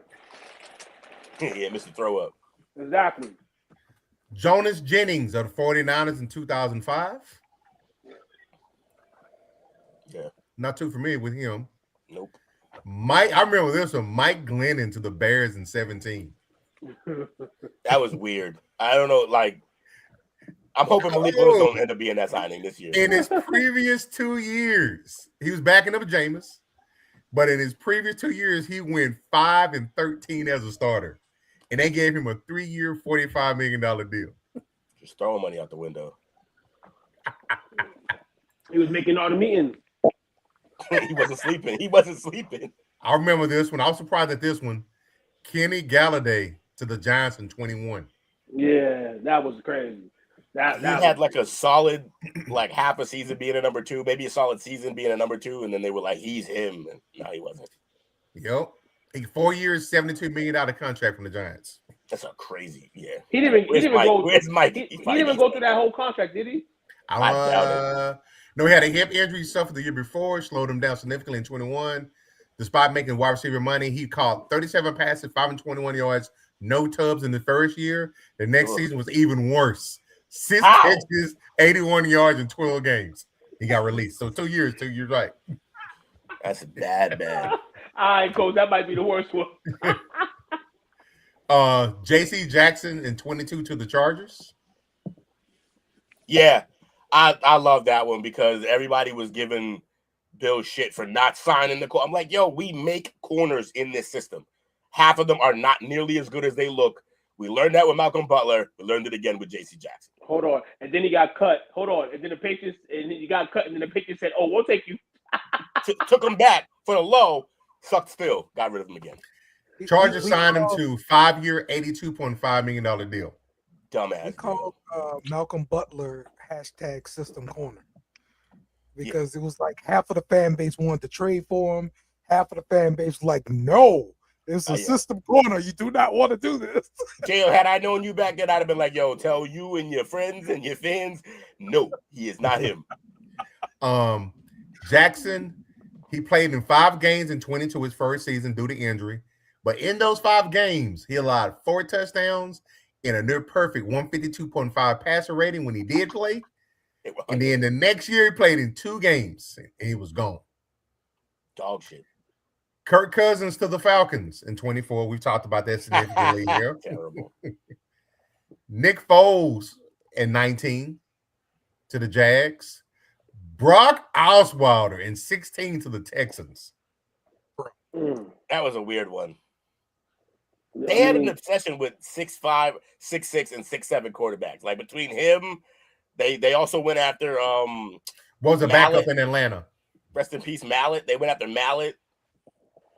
They drafted a guy who was like 6'7". They love these tall quarterbacks with big arms who couldn't hit the side of a bus.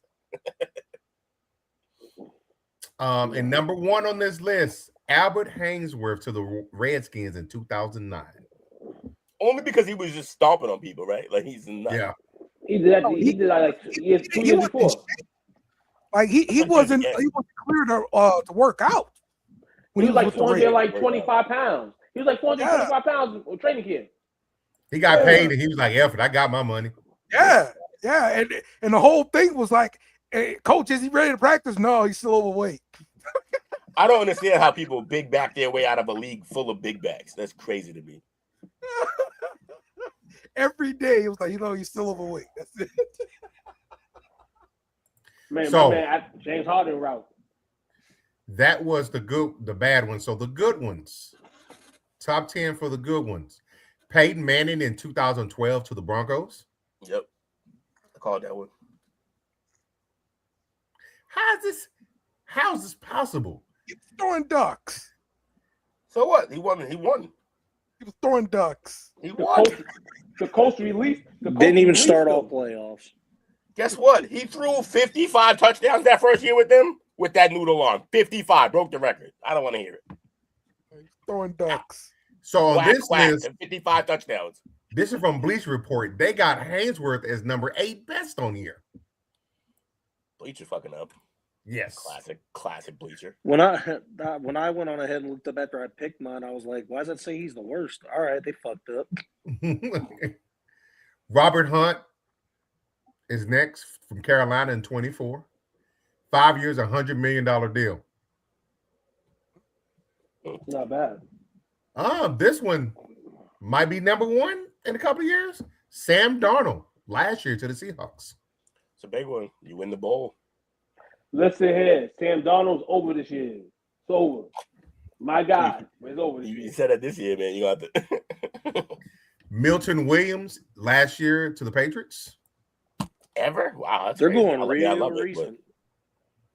It is real recent. Kristen Wilkins in 24 to the Raiders. it's just all within the last 5 years, apparently. And Dominican Sue in 2015 to the Dolphins. Yeah, that worked out for them.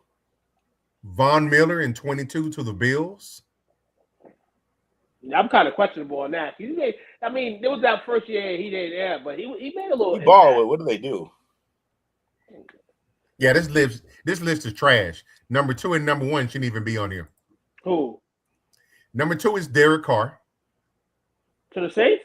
Yes. Oh man. And number 1 is Kirk Cousins. I'm out.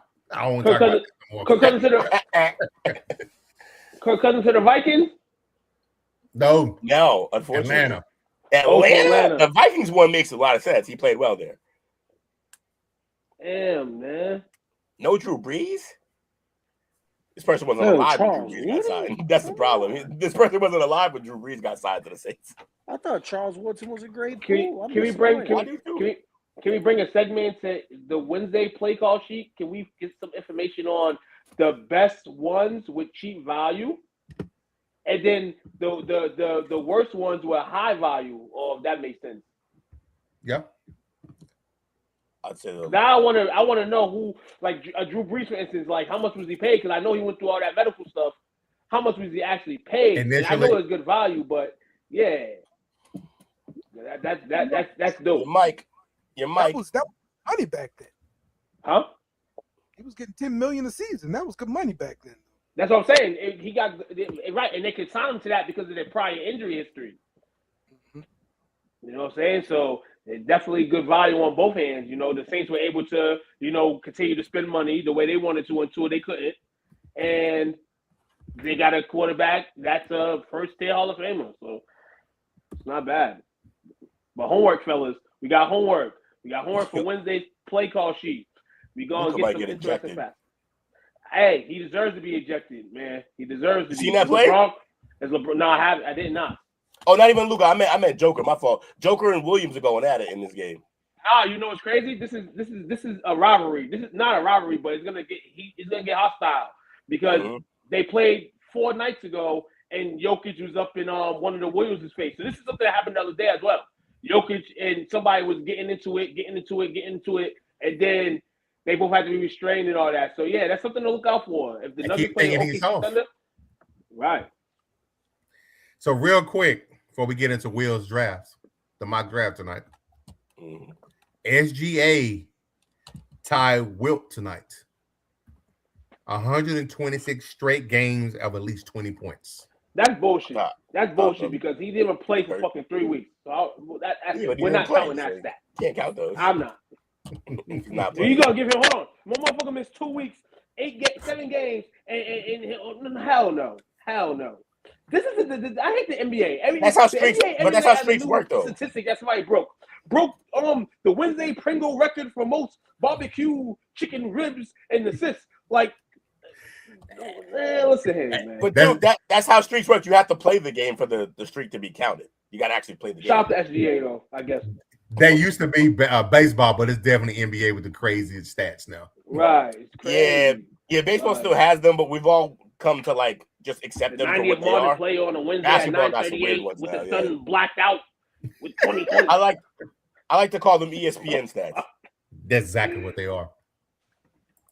ESPN got shit nothing to talk about. So they Time. just Sorry, fellas. Coach, last week I was handicapped with this draft shit.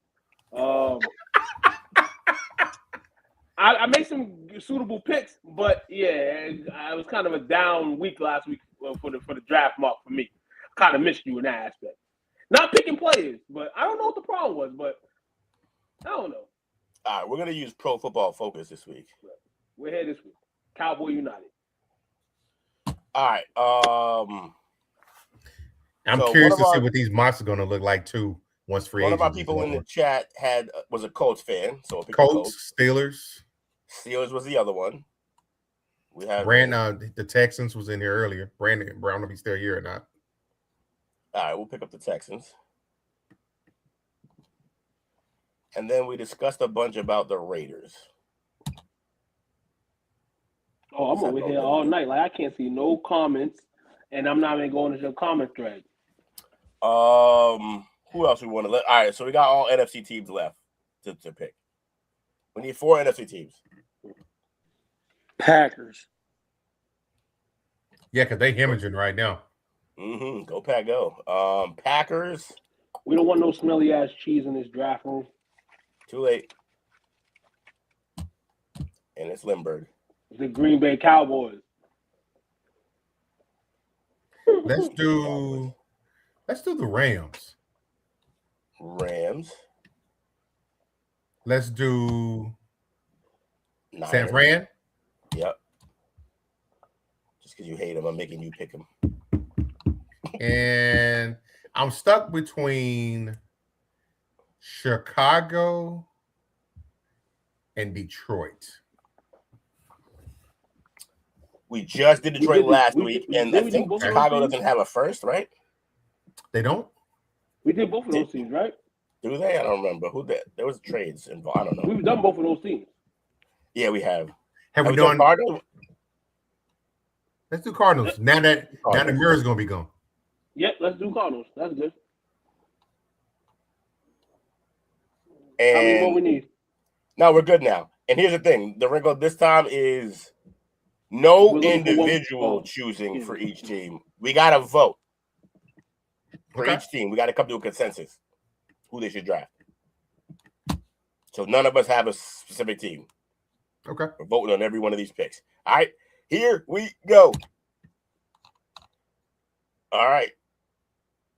Ooh, I take it. yeah. Move down to 2. I take it. Let me see what else they're offering. No, we don't want this one. Although that's pretty good. I'm still curious what Cleveland would be doing. Were they going up to try to get Mendoza? That's probably right. But hey, because we talked about this exact scenario today, we're gonna see what the Jets talking about. That might happen in real life. I could see it. They take Mendoza. Now we pick. What could the Chiefs want? Man, 929 40. Man. Fuck it. For 2? This is crazy. What y'all think? Fuck it. We taking this? We gotta get a consensus. Yeah. I'm voting for take it. What are you voting for? 2? Because their quarterback's already gone. Jake, Dale, anything? Did Dale bounce? Did they just? Are we the only 2 in this show right now? I'd say take it. I want to say take it. All right. Well, we said consensus, and there's only 3 of us here left, so we're gonna do it again. They take Bain. Ooh. All right, now we're gonna actually pick for the Cardinals since we're not gonna just make a bunch of trades. Ooh, how you feeling, Dallas? Let's go. I want to see how this plays out, so I'm gonna do this. It's probably Downs. Reese. Ooh. All right, so Sonny Mendoza Styles went with first. 4. Mendoza went first to the Jets. Bain to the Chiefs. We let them move up. Arvell Reese to your Cowboys. Sonny Styles goes to Tennessee. Mekhi Lemon going this high is absurd to the Giants. There were so many other players here. David Bailey, oh my God. David Bailey on the other side, that's crazy. That's scary. That's real scary. Caleb Downs, that's a perfect pick for them. Mensor Delane. Oh, man. Dale's so happy. And then now we're picking for the Raiders. All right, so I think we all agree that if they're not going to pick a quarterback here, we should probably either be going to get. I think Tate for them would be fun. It would, but with no one to throw to him right now. I mean, I guess so. Let's just assume they sign Jameis. Okay. I still think they should. If they're not going to do that, they should go line. I think Francis should go, but or you sign the Great White Hope, man, Kirk Cousins, or that. That's not even a crazy. I would take. go line. If you don't have nobody in the skill position, you already got your back. Build your line so your back can run. Yeah. He had no running lanes last year. I don't hate Carnell Tate, but I just think offensive tackle is so much more what they need right now. So we got 2 for the offensive tackle. What you guys thinking? 2? I know offensive tackle. You can do a tackle. Start that. Majority rules. I was going. You know me, man. I would have went Jeremiah Love, tag both of those running backs in that motherfucker. Love to Cincinnati. That's a good move. And now we're drafting for the Cardinals. Here is where I'm going to take Carnell Tate. Yes. Link him up with the other with his Ohio State brother on the other side. Yep. I would. I vote for Tate. I vote for Tate. Tate. Tate it is. Take that.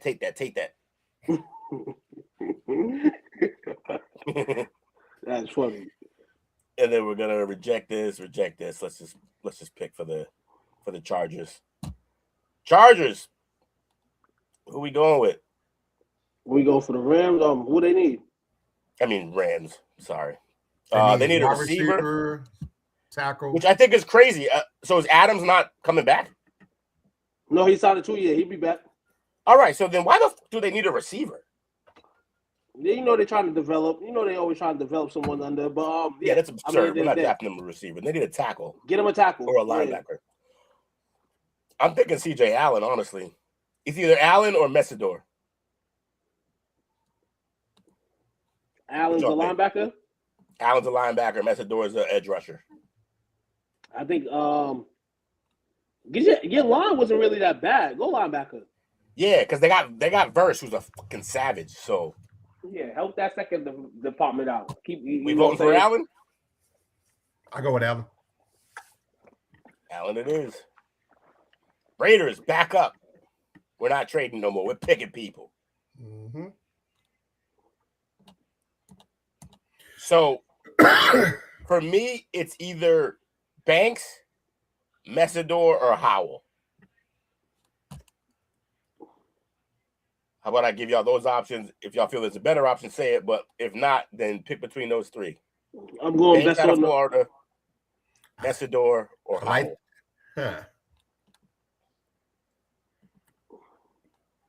I'm gonna go.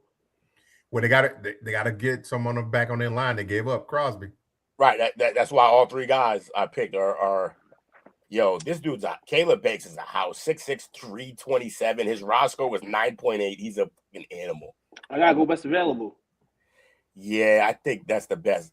Sure, you lost an edge guy, but if you just put a fucking beast in the middle like that, yeah.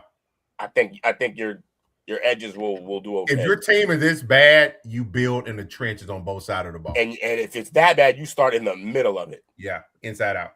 Yeah. So yeah, Caleb Banks. Falk went next. Raiders back up. And guess who's still on the board? Ooh. Okay, we're rejecting again because now we're picking. Now we're cooking with Would gas. you take Messidor now? It's either Messidor or Howell. Messidor didn't. I don't think Messidor ran. Howell did. Howell's rod score was 8.1. Yeah, I'll let y'all choose this between the edge rushers. They should probably tip, or they can blow everybody out the water and set up their quarterback situation for next year and also get another tackle. Spencer Fano, other side. Oh, hell yeah. Why not? Aki coming in the year after? Yeah. Then you got the number 1 and number 2 tackles in the draft. That's what I'm saying. Let's do it. All right, Spencer Fano it is. And you don't got to sign up for shit right now. Tenement goes for the that's a good pick. Corral. Jordan Tyson to the Broncos. I love that for them. It's exactly what they need. Arizona. Now we got to pick for Arizona. Now they're in dire straits. All right. They need an offensive tackle, but we just took them all with the Raiders. They need a guard, a quarterback, a wide receiver.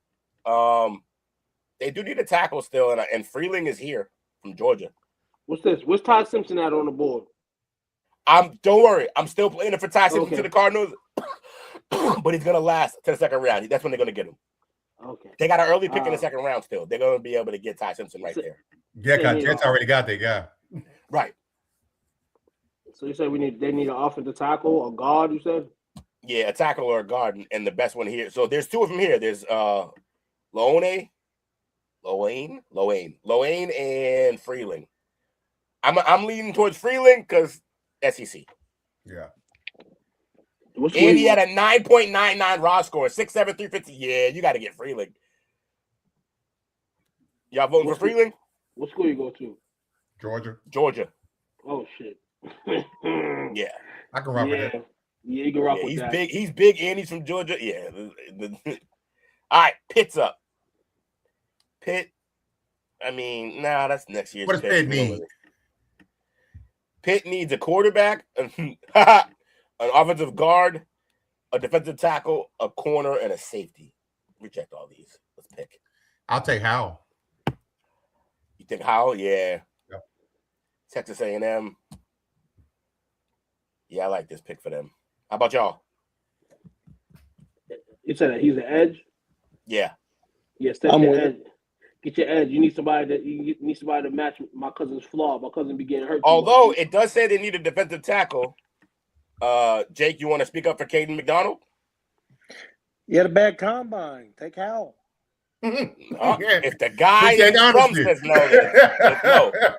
That is not a ringing endorsement. We are picking Howell. Concepcion to the Browns. It's good. Messidor finally went, and he went to the Bills. They need defense. That's perfect for them. Niners are picking because they're picking late. Let's let them pick.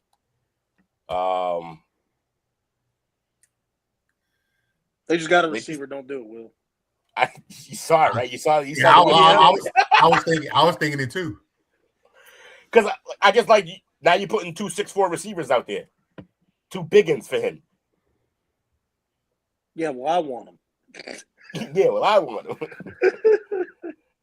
Man, his 40 is only 4.5. I do think he'll be good though, but yeah, just give him TJ Parker. We know how much you love drafting him.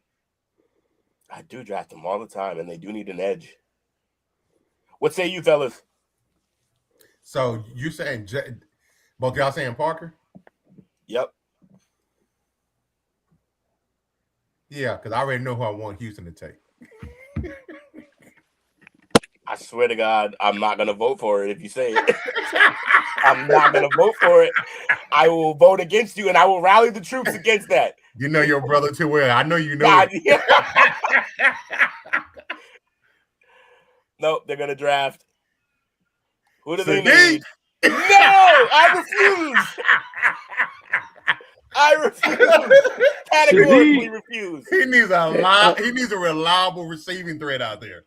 They don't need no tight end. Look, it's not on their knees. We're not doing it. I'm just throwing it out there, though. Well, let's be realistic here, okay? They lost their playoff game because of what? Too much pressure. Yeah. Caden Proctor. Yeah, Proctor. He's still out there? Okay. Proctor or Lamu is still there. They need a tackle badly. I go Proctor. Proctor. No, I would have went the tight end. Why you let coach? Why you let them hard you like that? Because they don't need it. They generally don't need it.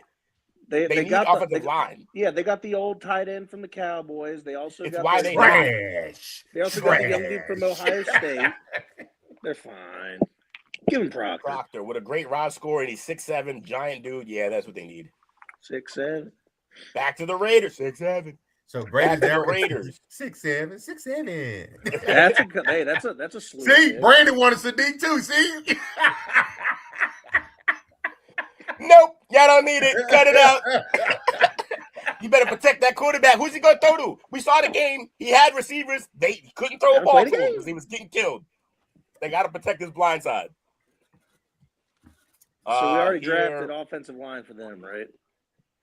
I mean, yeah, they need. Who do we already draft for them? Well, yeah, we drafted their offensive line. Yeah, they got two. They got both tackles. And they got a defensive tackle. Now this is the spot where they could get Ty Simpson for fun. You know? I'm just saying. They'd be drafting him at 30. They'd be drafting him at 29. He's rated 36. Like, they can get they get him in the second round. What do they have? They have 33. We already know. We have inside info. We already know he's not gonna make it past. Oh wait, no, they can get him. Yeah, 33. Yeah, they get him at 33. Absolutely. So you take the best players. So all right. Here, would you take Boston here? It's either Boston or Zion Young because they still need an edge to replace Crosby. Yeah, don't take nobody with the first name Zion. Too fat. He's 6'6", No 262. He's a beast. No Raz. No Raz. Yeah, he had no Raz. Y'all thinking Boston? Makes sense for them. I'll make real. I'm picking another tackle. I'm picking Lomu. No, that's 3 tackle. What are you doing? He's taking this team. What are you doing? The Raiders need a whole new front mirror. But it's too high for a guard, though. Yeah, they got both. They got the number 1 and number 2 tackles. Yeah, we got both of their book ends now. Like they're solid on the ends. The tackles. Got a center and a guard in free agency. But not that high. Yeah. And what else they need? I can't. Edge, wide receiver. They need an edge. That's why I said Zion. Zion's the best edge left. Then go edge. Then cover the defense. As many pieces as you can before you got to pick your big piece, which is the quarterback. So get an edge. I agree. Zion gets the edge. No! I knew it. I knew they were going to do it because that was. Is that why you would have? Good. That's what you get, hater. Let's go, Panthers. Oh, by the way, Jake, you got what you wanted. I did. But I also had a feeling that's who the Panthers were going to take. Oh, just saying, my God. That's a terrible pick for them. They're starting tight end right now, some dude named Sanders. So, I mean, it's another weapon for Bryce. I thought it was Trimble. Trimble got hurt. You can't even see over the line to throw to this guy. What are we doing? He needed a 6'4" Denzel Boston. Put 2 6'4s out there, him and Ted. All right, so the Raiders draft Ty Simpson. Raiders are back up. Yeah, we're going. Hold on. What's the next pick after 30? After this pick right here, what's the next 40? Is that 40? 40? I'm still holding off. Nobody's gonna take Ty unless the Cardinals do. No. If they don't take Ty, the Cardinals are taking him next pick. No, they ain't gonna take him. Oh, they got 36. They're They not got gonna 33 take. and 36.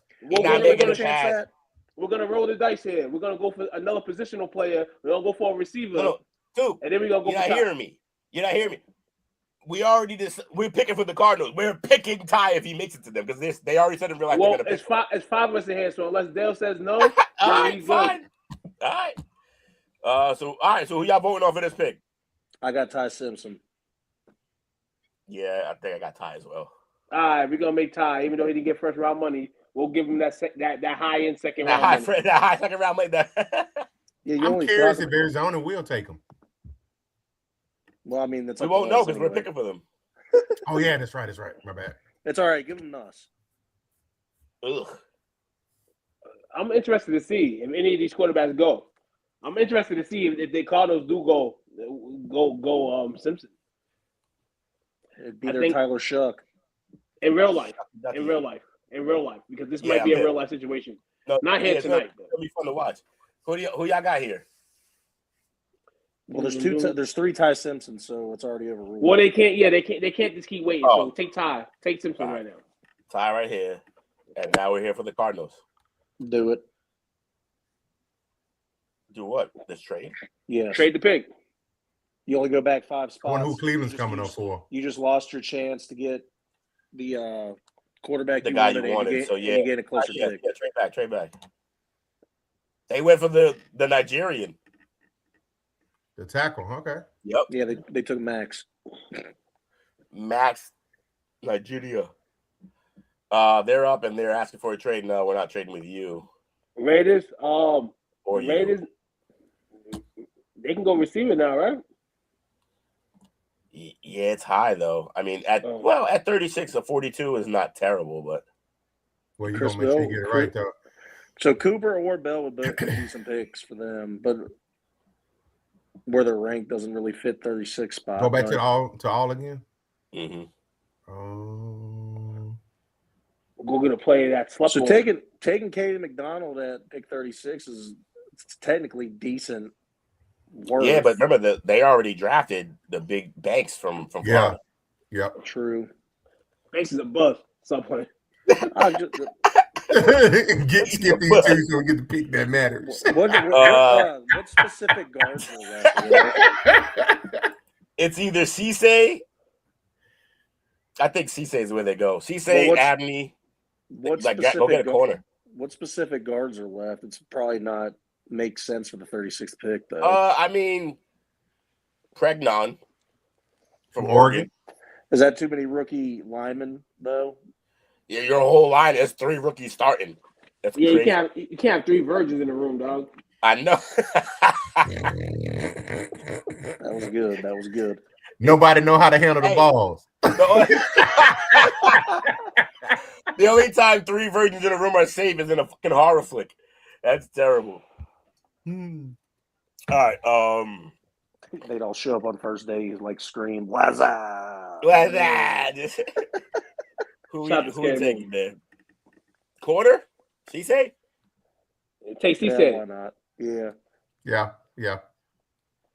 Cisse. Oh man. Oh, this is the pick that really matters. Brandon, who you picking? Who you want, Brandon? That's definitely a decline. And we're accepting the trade. No. That's a decline too. Fuck those trades. Who you want? Y'all need a receiver. Y'all need to go full Raiders. Y'all need to go full Raiders and take Lomo and get the other tackle. Yeah, really, honestly, with that line they had last year. That line was so bad. He wanted the kid from Oregon. Pregnant. Oh, at 41. Okay. So we got a guard now. Okay, I like that. He's been on one side of the line at least. Yes, he has a great RAS score too, 9.4. Yep. All right, Pregnant it is. And now we're back to them. They keep trying to trade that 56 pick. They don't want this pick at all. Huh? That's still no. It's the same damn trades. Yes. All right. So Cardinals have drafted an offensive tackle and an offensive guard. No, wait, no, they didn't. They drafted Tate and a tackle. And what else they need? Now they got a tackle. They need a guard. They need a quarterback. They need a receiver. I go receiver. Carson. Yeah, here they get solid value at receiver. Technically, Bell. Not great value. Bell, yeah. Don't they have a Bell? Maybe a couple of years ago. Le'Veon Bell. Stop playing. They never had him. Who's the young receiver that's killing for them right now? Next to that's Moore. Oh, that's what I'm saying. You got Moore. You Tate. Moore who? Harrison Jr. Rondell Moore. No, not Rest Rondell in Moore. peace. Sorry. Rest in peace, Rondell Moore. What's his name? Shit, I had him in fucking fantasy. What's his first name? Michael Wilson. Michael Wilson. Oh, it's Wilson. Wilson, that's his name. Wilson and Bell are the same guy, though. That was a little faster. You can't go wide receiver if you're Arizona. You gotta go. What's the next position they need? Guard. And they got Kendrick Bourne. Yeah. You gotta go guard. Go guard. And they all are behind Trey McBride. Yeah. Guard. There's no guards here that are worth taking this early. Any defenders? Maybe somebody in the secondary. All right, so they do need a corner, and there is a corner here. Yeah, Keith Abney. They're taking a quarterback. Huh? You think taking a quarterback? Yeah. Why isn't this team taking a quarterback? Because They don't have to take it. They don't have to take a quarterback. They can go get Kirk Cousins for 5 cents if they want to. You gotta remember, there's still a few QBs that they can still take for. If they want any of these 5 quarterbacks here, they're gonna be there the next time they pick. So you don't take it now. Pay him less too. Right. Pay him dumb change on the dollar. But they need a DT. McDonald, will McDonald go here? I know Jake said he had a bad combine, but I mean, he got a bad combine, so he's already been punished enough. So put him in. Yeah, they probably need some defense now. The first 2 picks have been offense.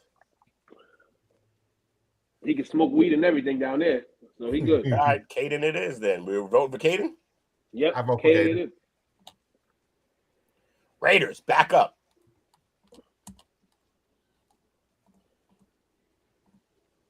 We are crushing this Raiders. This is the greatest draft maybe in history.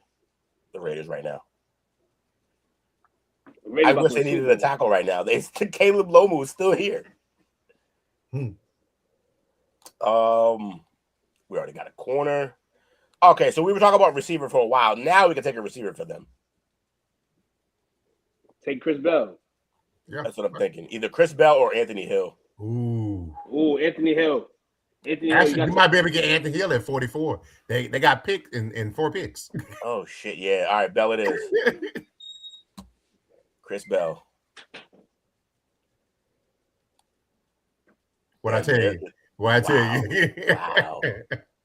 Wow. And now they're gonna take Anthony Hill or Abney Hill just to make this fucking team stacked. Lomu finally goes to the Buccaneers. He lasted on the board way too long. Hell yeah. All right, Indiana's finally up. Daniel Jones. Stop it. They need a quarterback, Dale. And They need an edge, a linebacker, an offensive tackle, and a receiver. I go receiver. Who's on sale? Nobody, right? there's nobody that high ranking. Nobody that high. All right.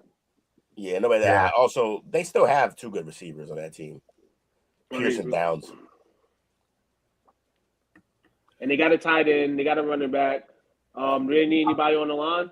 I like Mason Thomas. Mason Thomas, like the edge. Mm-hmm. I like Mason that Thomas too. from Oklahoma, right? Yeah, my man. All right, 100 edge grand it right is. there. Wait, we have check the chat. We got a Yeah, he was. Was it It was she. Dom on 3? It was she. I'm on 3. Yeah, I think he's Dom on gone 3? though. Yeah, I think he's gone. He might not be here no more. All right. Well, if he's not here, then we'll go back. So Mason, it is right. That's what we said, Mason. Yep. All right, Mason Thomas. Here we go. Mason Betha. Igbenogson to the Falcons. Packers finally pick. Reject. The Packers need a corner. They need an offensive tackle. Blake Miller's still here. They need a defensive tackle. They need an edge and a receiver. How do they fucking need receivers? I'm thinking cornerback. I'm thinking. AJ Haley. So either Halsey's the safety, so either Halsey or Pons. Halsey. LSU, baby, right? Dale? How's Halsey? He likes him. Is it only because he's at LSU? Yeah, mostly. But he's a pretty good player. He's an aggressive safety, man. Hey, real quick, I don't mean to interrupt the draft. I don't know if anyone's missed this or said this, but linebacker Devin Lloyd reached an agreement with the Carolina Panthers. Ooh. They're spending money. Carolina putting a defense together. Carolina trying to 2-peat, baby. That's what I like to see.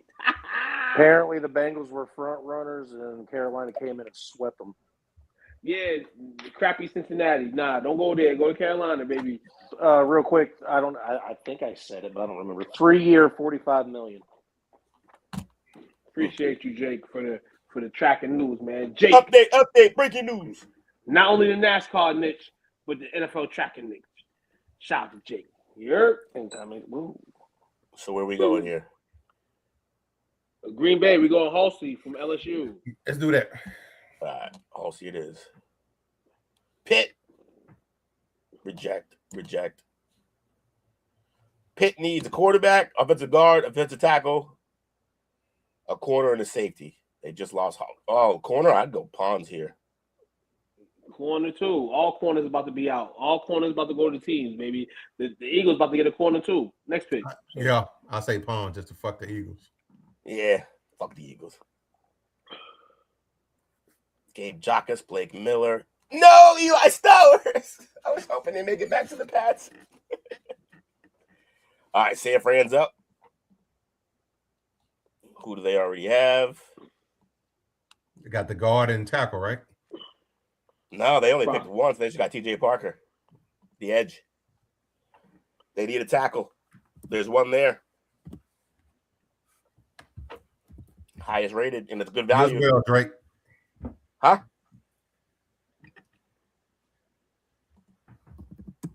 $6'8", 232. What y'all thinking? Am I going? Is everybody going? No, we ain't gone. Just give me an MP of what they need again. Sorry. My screen is. They need an offensive tackle. They need an edge. Oh no, they don't need an edge anymore. They got one. They need an offensive tackle, receiver, offensive guard, and a safety. Offensive guard. You still at the end of the day got to keep the QB and the running back healthy. We know that they had decent seasons last year and was able to. Well, not Purdy. Purdy missed some games, but McCaffrey was able to stay upright. So yeah, prove that line. So we're gonna go with the tackle because the next guard is way too low, but the next tackle is right here, top of the list. Yeah, go tackle. Anything for that offensive line to make it. Yeah, they need line. They need to protect Purdy. Got to protect the future MVP, baby. All right, Texans are back up, bro. In the chat, let's go cook it up. Let's go, Brandon. Go Nussenheiser. We was tanking for Nuss. Let's go. Tank for Nuss. For the Texans? What is he doing? Fuck with that. Who we going with here? Brandon, who we going with here, Brandon? You got the juice. You want Price, the backup running back from Notre Dame? That's crazy. They're crazy. They got the number 1 and number 2 prospects at running back from Notre Dame. Yeah. It's a weak draft class for that. Hold on, they're both number 1 and number 2. At running back, yeah. Well, that's crazy. That's like Lindell White and Reggie Bush, in a sense. Yeah, I'm gonna go take the. Hey, if anybody needs a running back, I'm taking that running back from Notre Dame. This doesn't happen likely. Lindell was high until he got hurt. So is that who? Oh, did he say that's who he wanted? So Texans O-line. Nah, he didn't. I don't think he said anything. What did he say? He didn't say nothing. He ain't pick yet. He didn't pick yet. We'll give you 30 seconds to pick, and then if not, auto pick by the team. Auto pick is crazy. They got a tackle and a guard, so they worked on their line already. Yeah, they need more line. More than a tackle and a guard? Yeah, they need more. Nah, you don't want 3 rookies in your line. We just saw what happens when you have 2. They cut, Nightmare. traded everybody else. What else you gonna do? Fine. It's fine. You can't field 3 rookies at the line, bro. What else you gonna do? Crazy. What else you gonna do? Are there not free agents out there? Come on. Any fullbacks available? Second round fullback, you'll get fired for that shit. Damn, man. Who's the best available right now? Defensive tackle, Corleone, and they do need a DT. They just Rankins. Huh? The Texans just resigned Rankins. Oh, it still says they need it. Then probably the next. So they need a linebacker, Josiah Trotter. Yeah, Trotter's son. Yeah, take Trotter's son. Anyone else? Going once? Brandon twice? likes him. Brandon said he likes him. All right. Trotter it is. Chargers are back up. I mean, Rams. I keep calling them fucking Chargers. Superchargers. Need a linebacker, an offensive center. They need a running back. Oh, they need a running back? Jordan Price. Take him. Y'all like Carrier Williams is gonna get traded soon. Yes. No way the Rams taking a running back. Oh, they do got Chrome. They do got Chrome and Carry on. That do they really need to go get a third one in the room? I go linebacker. Go linebacker.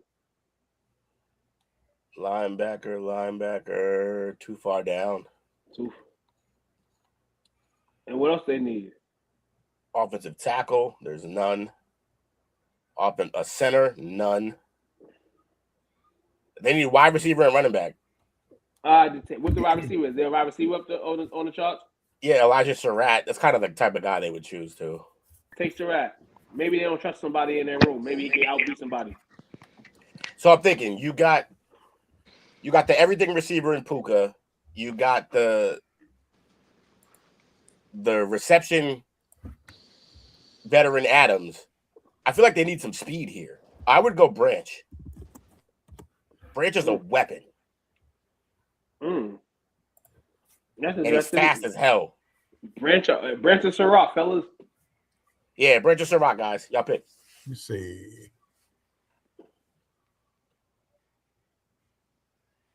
I'll take Surratt. Really? Fascinating. He flashed in the playoffs to me. He did. I just think when you're picking receiver here, it's a luxury at this point because you have two of the best in the league. What are the sizes? Surratt's 6'2", and Branch is like 5'10", 5'9". He's a little fella. It's because I think they need another guy on the outside. Yeah, Noah probably playing the slot, right?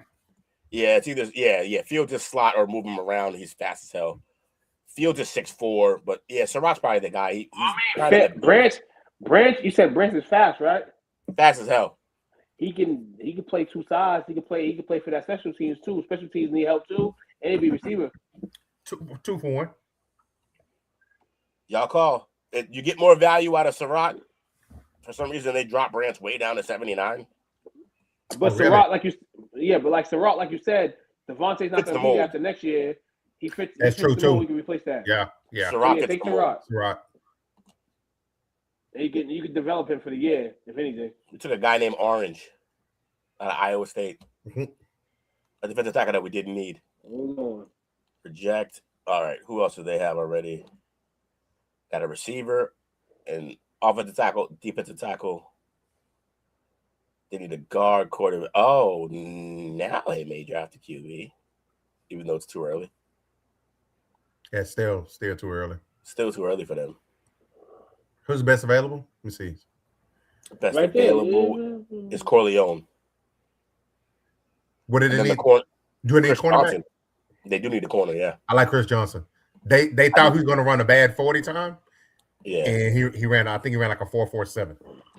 Nice. All right, yeah. That makes sense for them. Titans take Corleone. No. Ravens took Corleone. Ooh. And now they're back. And we're not helping the Chiefs, and we're not helping the bum-ass Saints. Raiders, I mean, we're past need now. We got everything. So it's luxury now. We just having fun with it now. I feel like when you have luxury, why not go get another edge in case the first one didn't pan out? You thinking Joseph's? Either Joseph's or Overton. I didn't watch much Tennessee ball this year.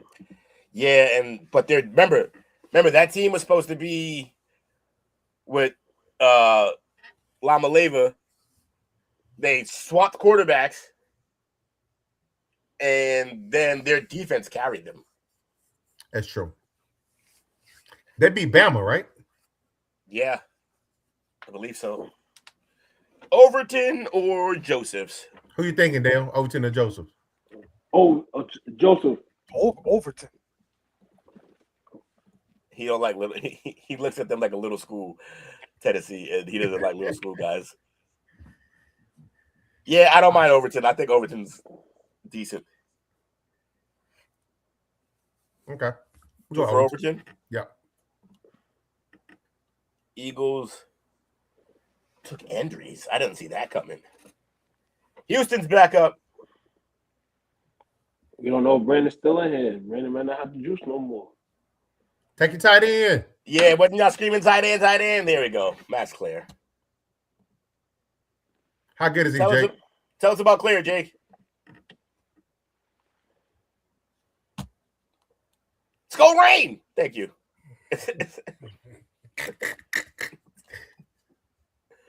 Let's take.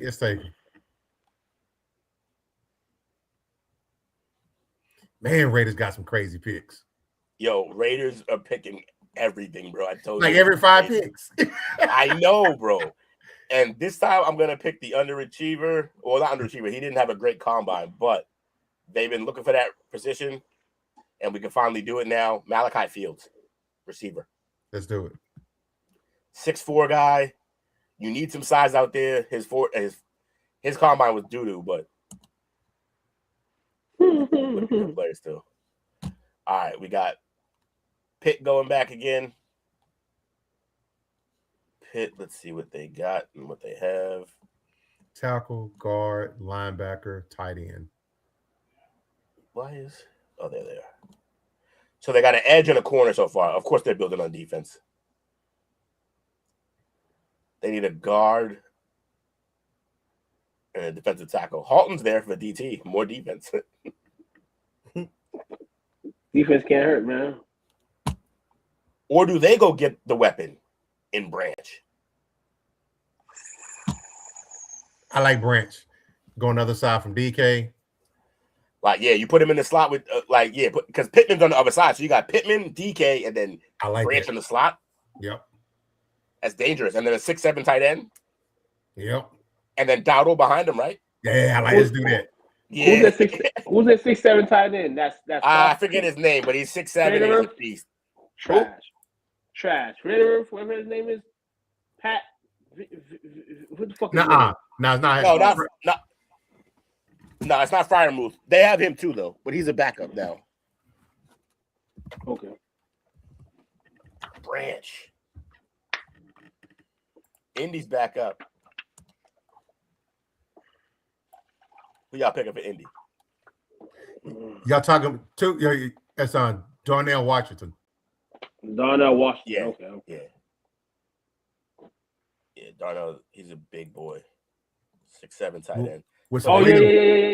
You're right. Yeah, so far, they got Roger Mason, the edge.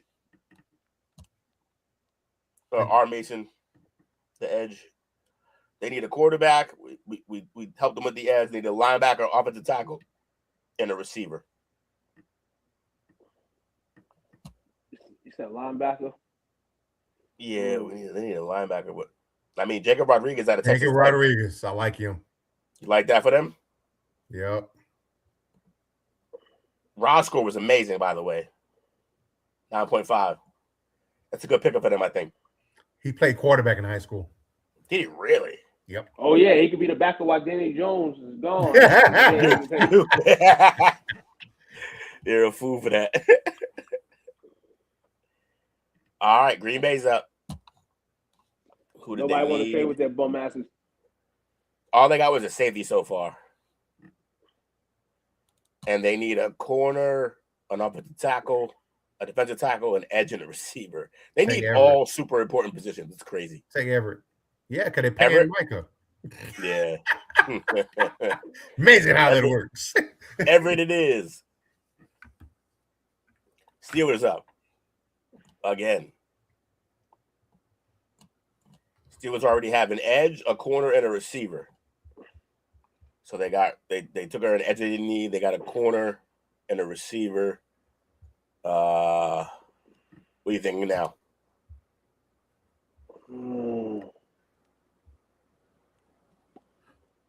Oh, shit. No receiver. Said they got to add cornerback. Who's that? Yo, you ever seen a raw score so low? What was the raw score? 2.5? 5.78. 5.7. That's horrible. For a running back, they're like supposed to be physical specimens. How did that happen? I expect that for a kicker or something. That's what I'm saying. Skylar Bell. Ooh, Skylar Bell's Raj was crazy. What position he play?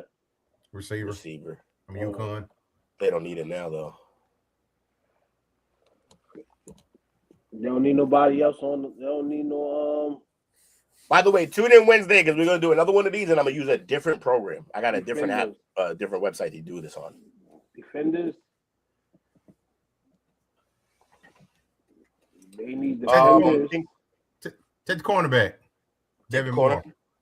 All right, yeah. Gator corner. 6'3" corner. Oh, that's totally the Steelers' bag too. Big corners. Yeah. Lawson, Skylar Bell. Ooh, Zakiya Wheatley. I like him. Antonio Williams to the Bills, another receiver they're trying to get. No. San Fran. Who did they pick before so far? They have Parker, so the edge and a tackle. They took care of their top two needs. Now they need a receiver, a guard, and a safety. They need safeties up there, guard. All right, there's still value at receiver for them. Oh wait, they also got Mike Evans though.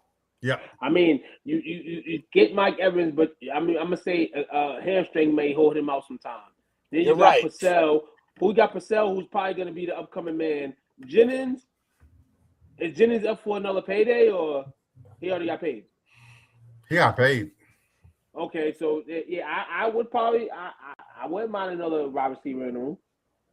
So it's either CJ Daniels, 6'2", 202. I like Chris Brazzle. 6'4", 198. Brazzle. I like Brazzle. Yeah. I like Evans, Purcell, Brazzle, Jennings. All right, Brazzle it is. Nope, we're not helping the Saints. Nope. All right, so Rams, available. linebacker and a receiver already. So they took care of linebacker and receiver. They need an offensive tackle now and a center. There was a center around here. Where'd he go? They must have drafted him. Oh, they need a running back? They need a running back. It says. Let's do it. Jonah Coleman. Yep. 5'8", 220. He's a little bowling ball. All right, Coleman it is. Baby Deuce, baby. We got a guy named Dunker. Pittsburgh, Big more. Dunker. Go nuts. Dunker. Pitt had another crazy draft. Go nuts. I feel like. He said, go nuts. Now they got their big backup back from last year. What's his name? Ohio State kid. Who's the quarterback that's Remember, the backup's Rudolph, and then the other guy is the guy from Ohio State. Filter to the quarterbacks. What happened? Filter to the quarterbacks. Oh, filter the quarterback. Okay, yeah, hold on.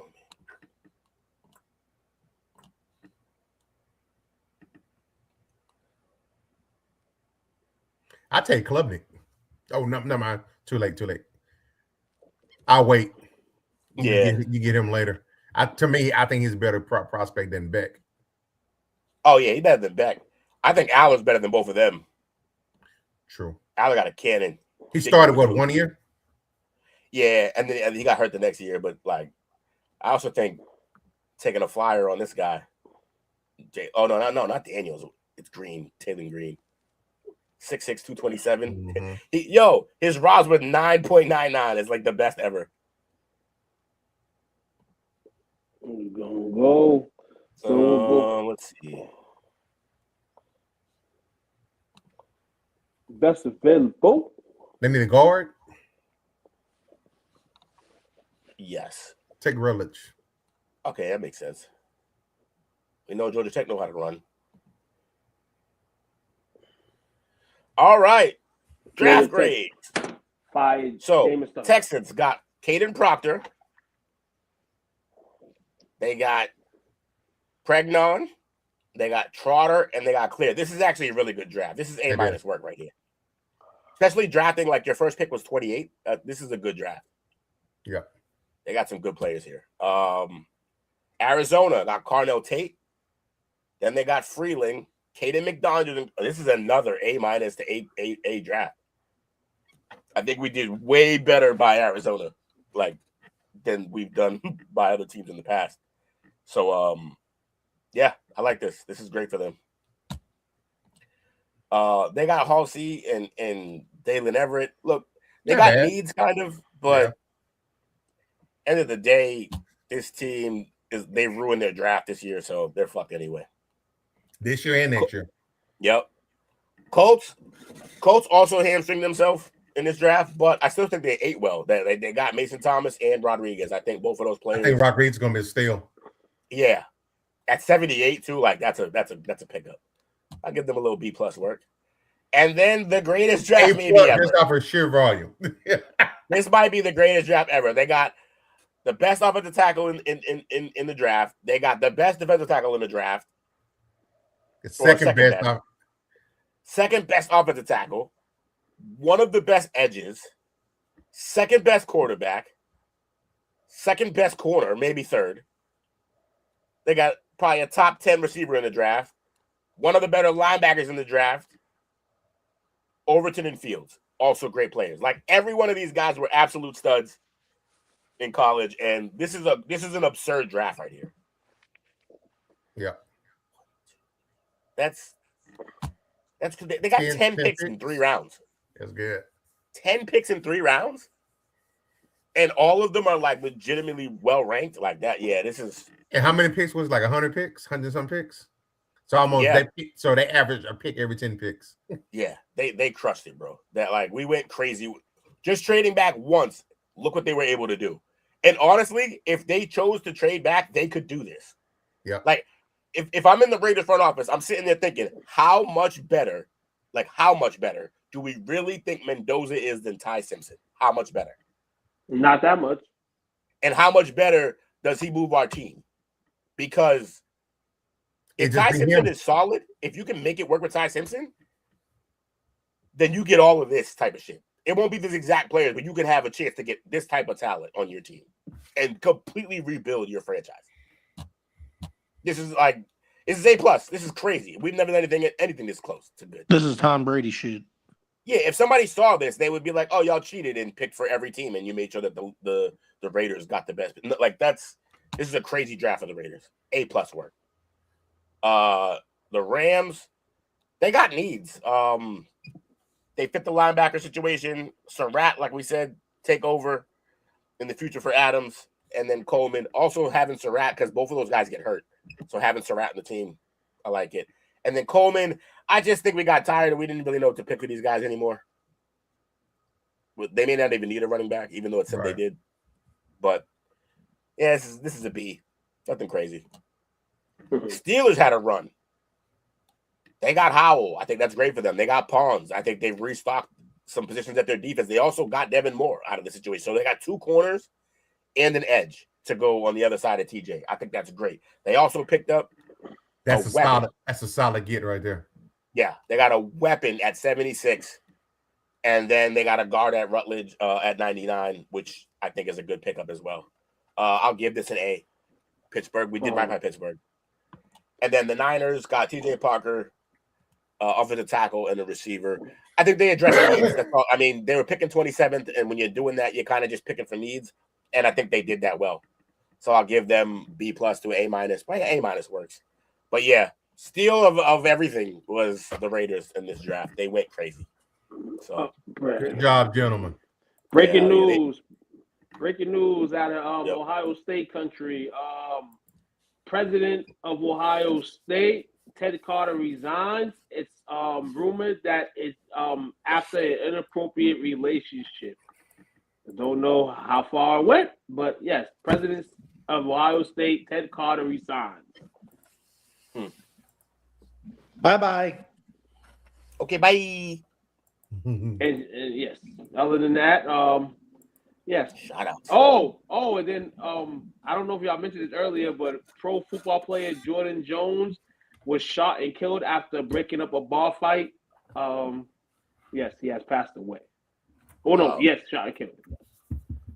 Jesus, bro, rest in peace. Shout out to you fellas, great show. Yes, sir. Shout out to St. Mary's basketball team here in Lynn, man. Boys and girls going to the championship of the state tournament. So shout out to that. Absolutely. Shout out to all teams representing themselves in the state tournament. Here in Massachusetts is lit. Basketball season has been lit. And can't wait till tomorrow. Salem versus Lynn Classical. It's about to go crazy up in Woburn, man. I'm about to get my ticket, man. So I might not be on the chopper, but I might be. 95% chance I am because I'm going to be at work and going to be stuck. So expect me here tomorrow. Don't expect me at the game. But if I'm busy tomorrow, I'll probably be watching the game on the side as well as doing the show. Fucking lit. Shout out to you fellas, man. A lot of fun tonight. Lots. I knew today was going to be a lot of fun with all the moves we had. I like how we went in depth, but it was a lot of fun. At the end of the day, shout outs to Brandon, LM Clips 10, Shidamo 3. And as always, if anybody we forgot, our bad. Fuck them. STWF TV reviews. What was that, Dale? Season 2.